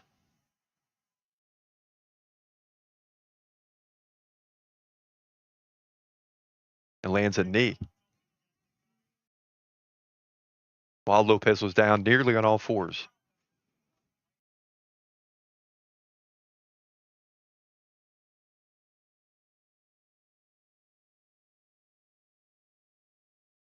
He's looking for the takedown. What's the Brazilian got? In terms of control right here. And Volkanovski's opening up. Oh boy. And Diego's in a little bit of trouble here. The power's on a different level, it seems like.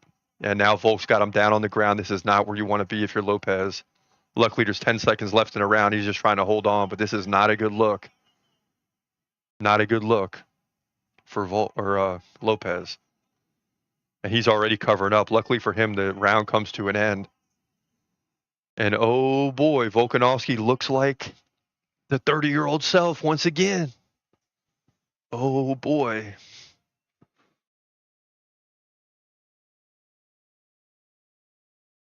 And Diego's got to get a major gut check if he's going to try to win this fight. Because Volkanovski came out hot in round one.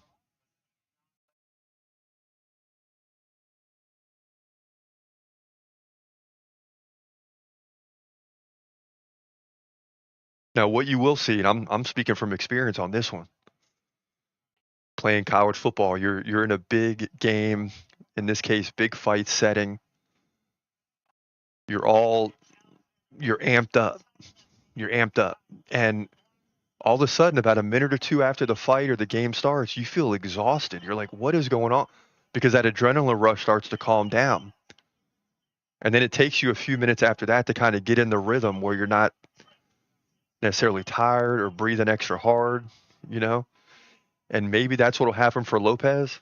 He'll just start to relax. I mean, one thing that'll get you relaxed is getting punched. So, and he can, maybe settle into this fight. We'll see.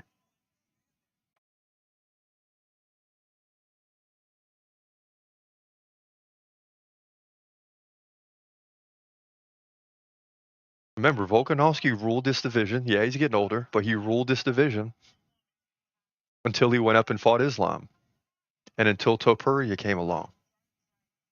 He could very easily still be ruling this division if Topuria never came along. So that's why this fight is a big question mark for Volkanovski. Or really for Lopes, for that matter. 4:18 left in round two. Not much action just yet.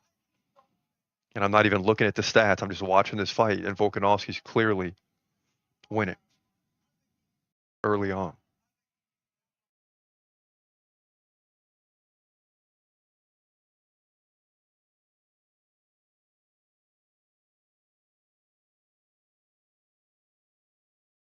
Yeah, and Lopes has got to get going. He's got to open up. He's got to start throwing. You can't wait for your shot against Volk. He's going to continue working side to side, reset, throw a jab. If he doesn't like it, he's going to move around. And Lopes is just stuck in the center with his feet flat. And that's just not going to work against Volk because he's going to move around just enough to, you're never going to feel like you're in a position to land anything.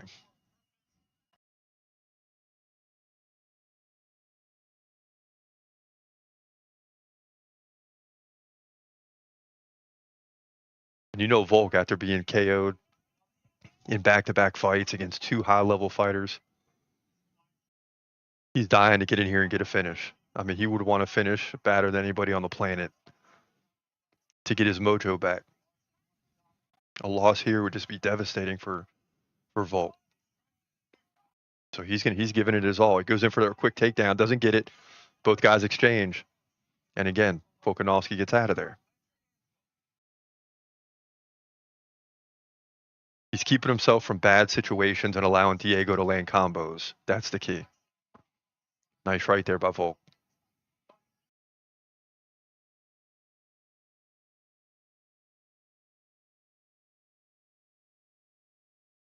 Nice left there by Volk.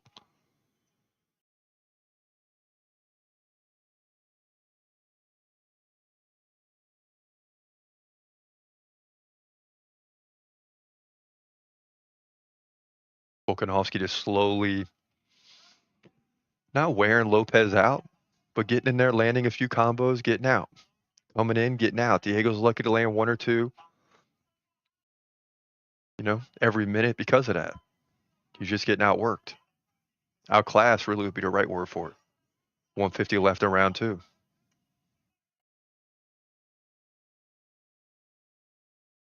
Oh, nice right by Volk.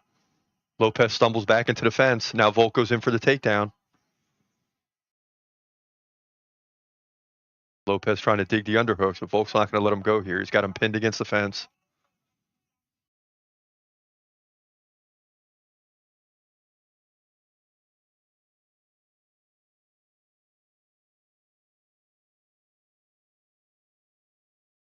And Lopes gets out. 115 left in round two.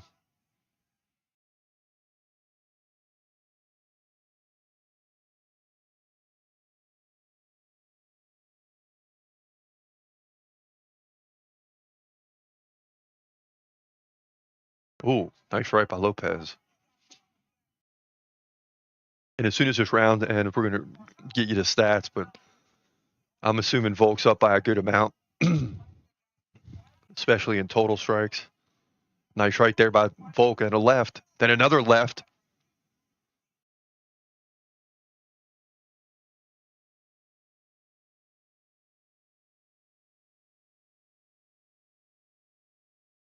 Oh, nice right. Both guys trading now. Lopes still saying, come on.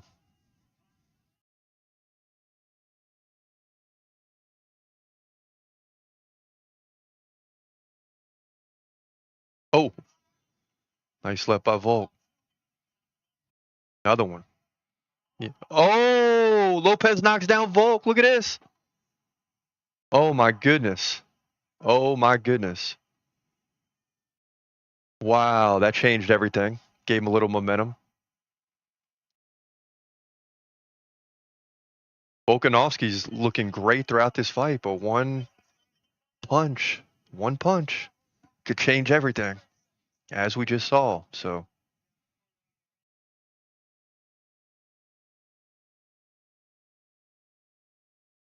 we'll know here in the first minute of round three how big a deal that strike was. That's the bottom line.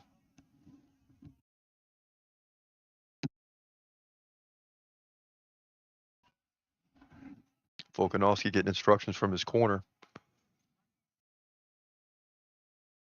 saying to keep the distance.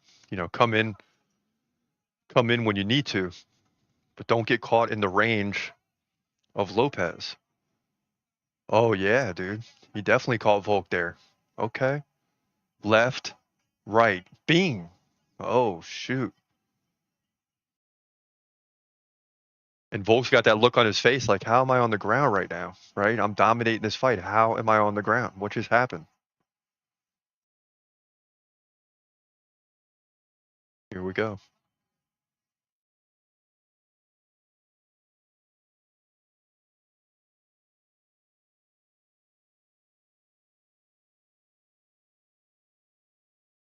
And we'll see if Lopes can get it going now, feeling a little confidence. And like I said about the first round, it's his first title fight. First title fight. When you're in a big setting, you have that adrenaline rush. And then all of a sudden, you're a minute or two into the fight, and you feel tired as heck, and you don't know what's going on because you're in great shape, right? It's very difficult to keep your body level moments before the fight. I mean, your heart is pounding. Your body is going crazy, and then all of a sudden you start and all that adrenaline gets released, and then you're worn out. And I would feel that personally in big football games, and our coaches would tell us that before the game to try to manage that as best you can. But I remember being a minute or two into a football game, and I'm sucking wind. I'm worn out, absolutely worn out. Then all of a sudden you fast forward to the fourth quarter, the final few minutes, I don't feel tired at all. You get into a rhythm. So Diego looked bad in the first round. Second round wasn't great, but he looked a little better, and then landed that big right at the end of the round. So here we are in round 3, about 90 seconds in. We're approaching the midway point of the fight, potentially.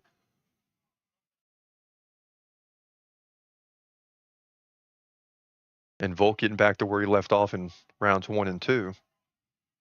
I think they said Volk's never lost a round 3 in a title fight. I don't know if I heard that right, but I'm pretty sure I did. So what they're saying is Volk starts to pick things up here. You remember, it's a title fight, so it is 5 rounds.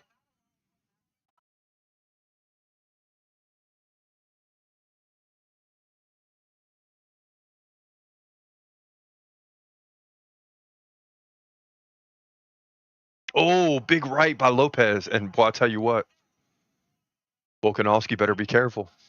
He better be careful.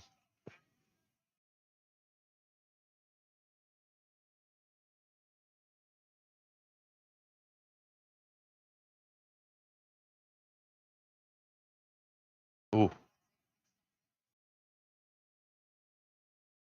And what's happening is every once in a while, Volk's doing a good job at distance, but every once in a while he gets in there and wants to be aggressive, and they start trading. And that's when Lopez has an opportunity. Nice left there. Backs up Volkanovski.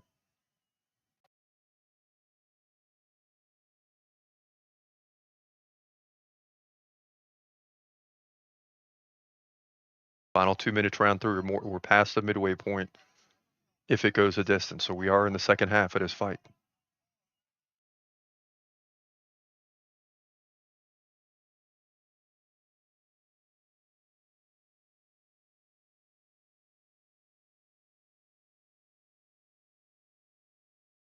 And it's surprising if Volkanovski hasn't tried to get any control time, any takedowns in this round, as he did in the first 2.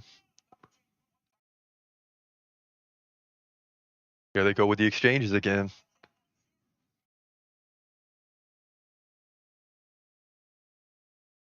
Volkanovski goes in for the takedown. He's stuffed.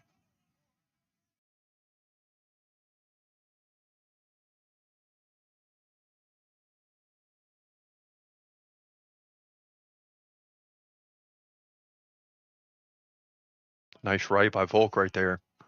Final minute, round 3.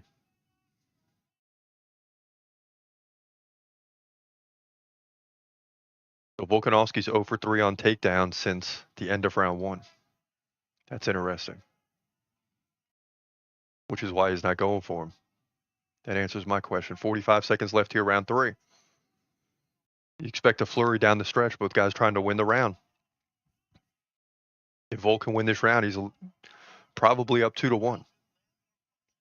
Or definitely up 2-1. If Lopez wins this round, he might still be down 2-1. But Lopez really needs to go to work here. Nice right by Volk. Diego's starting to come into his own a little bit here. He's feeling more comfortable for sure. There's a tap.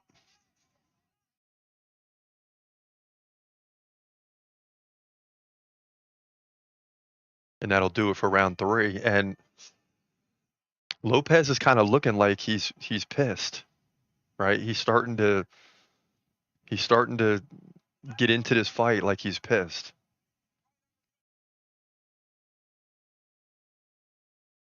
And he's taking some hard shots, and he still keeps going. And this isn't like round 1. He's in this fight now.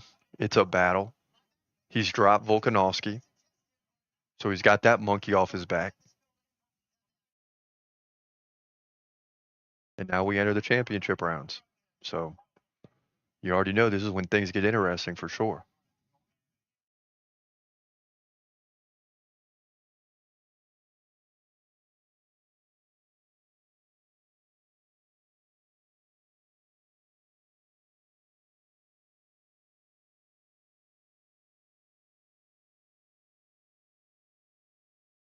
Yeah, Diego up early here, so is Volkanovski. Both guys chomping at the bit to start round 4. Diego's trying to get the crowd involved, trying to get the Brazilians involved. And in the background, you got everybody. You got Ted Cruz, you got RFK Jr., you got all these guys, man. Trump's in the building. And we're getting a good one here for the title.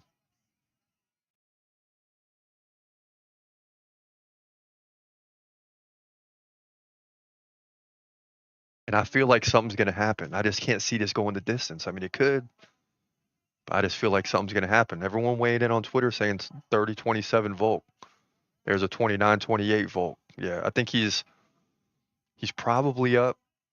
Yeah, he might be up 3-0. It's hard to say. I mean, Lopez finished strong around 2, but did he win the round?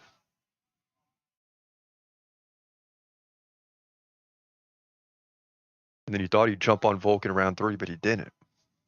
It's kind of even.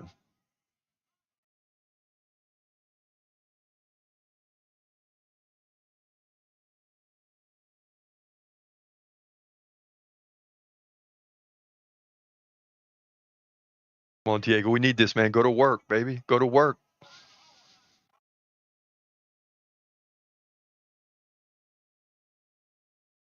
Sitting here watching this fight. I need Diego to win this dang thing. There you go. Volkanovski comes in for the takedown. He can't get it. Now he's 0 for 4 since the first round. So Diego's got the fight where he wants it, but he's got to come through. He's got to make it happen.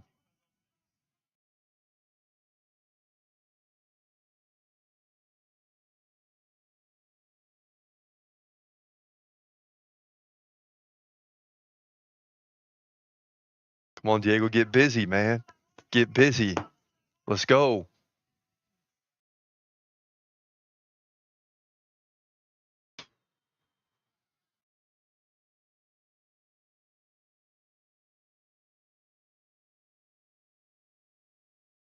Yeah, Volkanovski surged into a 3-1 favorite now.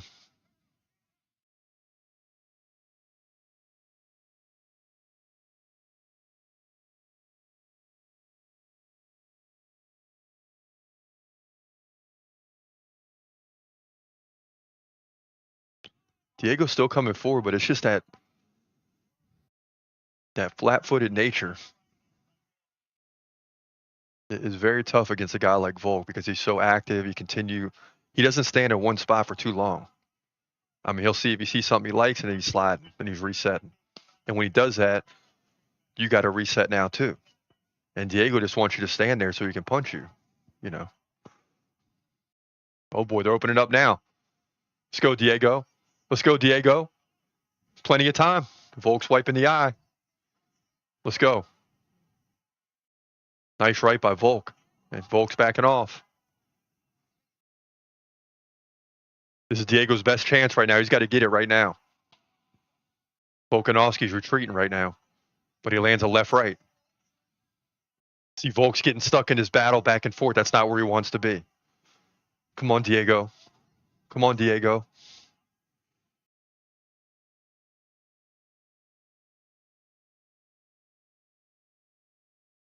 Come on, Diego.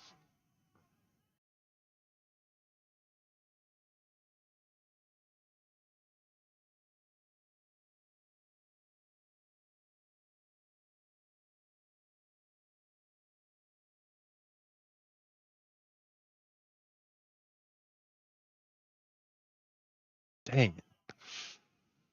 That was his opportunity, man. He might have another one, but time's running out. 1 minute left, round 4.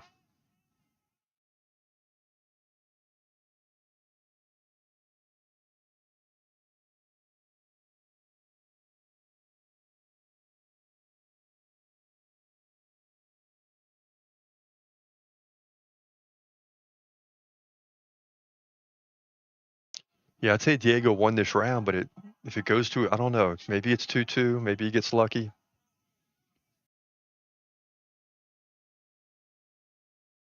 There's no 10-8 happening here. Neither guy's been aggressive enough.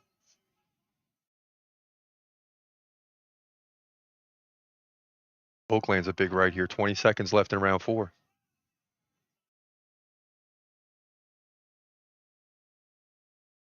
And look at Trump. You don't think he's really a fight fan? You think he's there for publicity? Look at his face right now.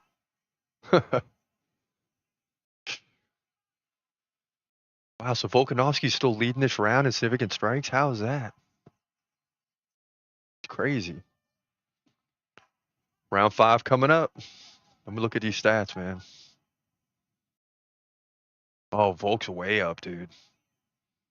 He's way up. 110 to 52 total strikes, 105-49 significant, 84 to 37 head strikes. Yeah. 1 takedown on 9 attempts, but that doesn't matter doesn't matter if you're Lopez and you're defending takedowns, you still got to do something on the feet. So in terms of the numbers, Volk should definitely be up 3-1 right now. But do the judges see it the same way?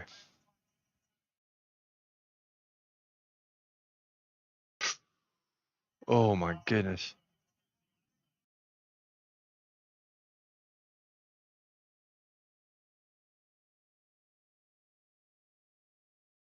Wow, Volk said I'm starting to get my eyesight back. Oh wow.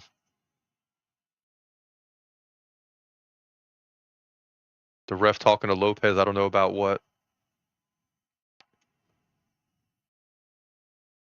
Lopez trying to get the crowd involved once again. Ted Cruz in the background, he's clapping. Trump looks highly engaged. And here we go, round 5.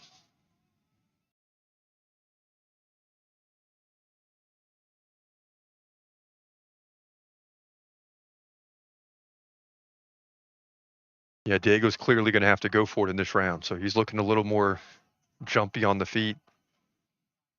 You know, he's starting to smell the finish line too. Early in the fight, I mean, you got to be thinking in your head, I might have 25 minutes here. Some guys go in and try to finish you in 2 minutes like Hamza Chimaev. But others are like, hey, I got 25 minutes here potentially, so I can't gas out in the first round. Is that the right strategy? I don't know. I guess it depends on if you win or lose. But now Diego just seems to be more comfortable. There's 4 minutes on the clock. And he needs something big, big right by Volk, and that made that made Lopez mad. That's for sure.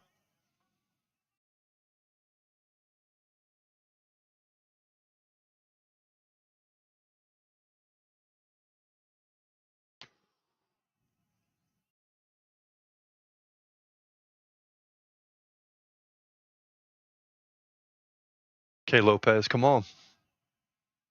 You got to land the big strike and then get the finish. I mean, that's what has to happen here. Volk's not going to stand there for you. You got to force it. There you go. There you go. Come on.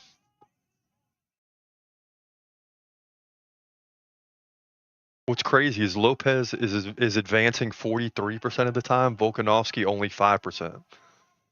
So even though Volkanovski's retreating, he's still outpacing Lopez 2-1, which is wild.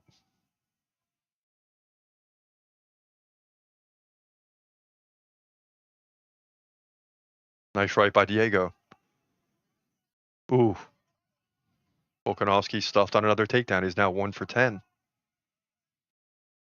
Again, you don't get any points in the judge's eyes for defending takedowns. You just don't. It's going to come down to the striking.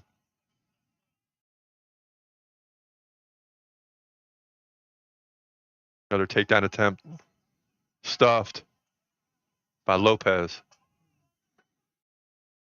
And then a right landed by Volk. Lopez is saying he got eye poked or scratched or something. Ref says no, keep fighting.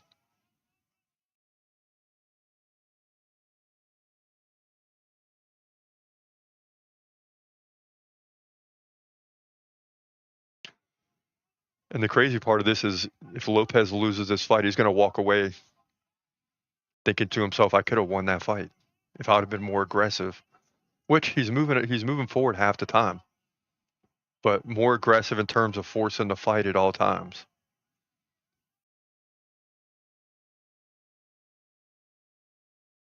Final 2 minutes here.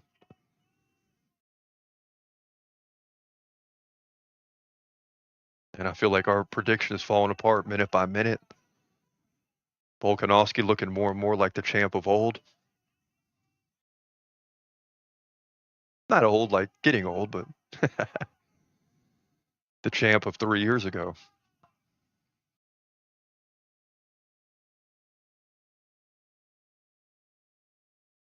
And Diego wipes his face again. He keeps looking at the ref. I don't know what he's calling for here, but you're in the final minute almost. 1:15 left. And I think Volkanovski knows he knows, okay, I'm ahead in the scorecards. I'm outpacing this guy. Let me stay out of trouble. You do not want to get caught in close quarters with Lopes down the stretch.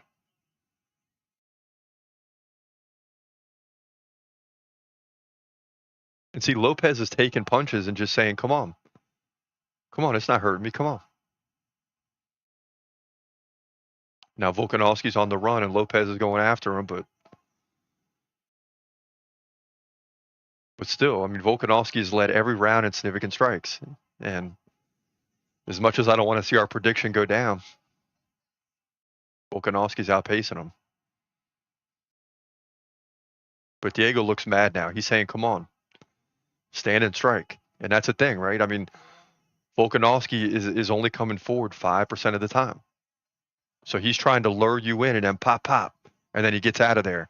And then he lures you in, pop, pop.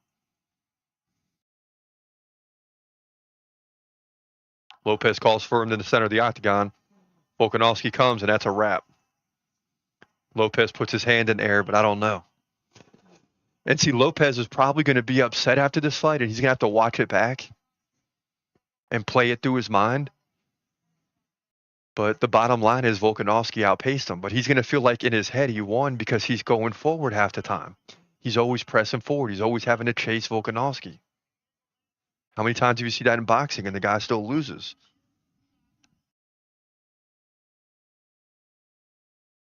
Big decision coming up right now.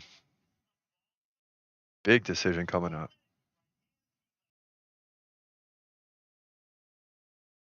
Somebody's going to be and new. And right now, Volkanovski is 6-1 favorite ahead of the decision. So that ought to tell you what people are seeing. And just peeking at the numbers right now, sometimes they get updated later. It's 134-67 in significant strikes for Volkanovski. Total strikes kind of similar. Head strikes ridiculous, 110-46. So it's probably going to be, there's going to be some 49-46s in there, I would think. There might even be a 50-45. And Lopes is going to walk away like, what are you talking about?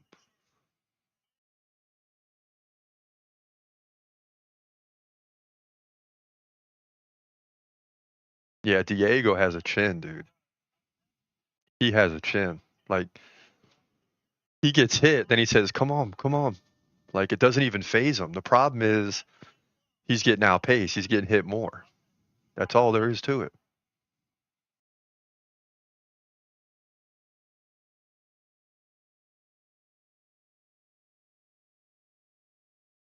And when they get into close quarters and they exchange, Lopes is winning at that point. But Volkanovski's just too good at creating space. At one point in the fight, he couldn't see, I guess, because he said at the end of the fourth round, I'm getting my eyesight back, which is crazy. Here we go. Bruce Buffer's got the card, and it wasn't a long time, so someone's getting a unanimous decision, I would believe.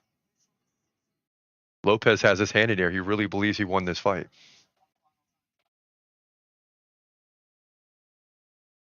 Here we go. Oh, boy.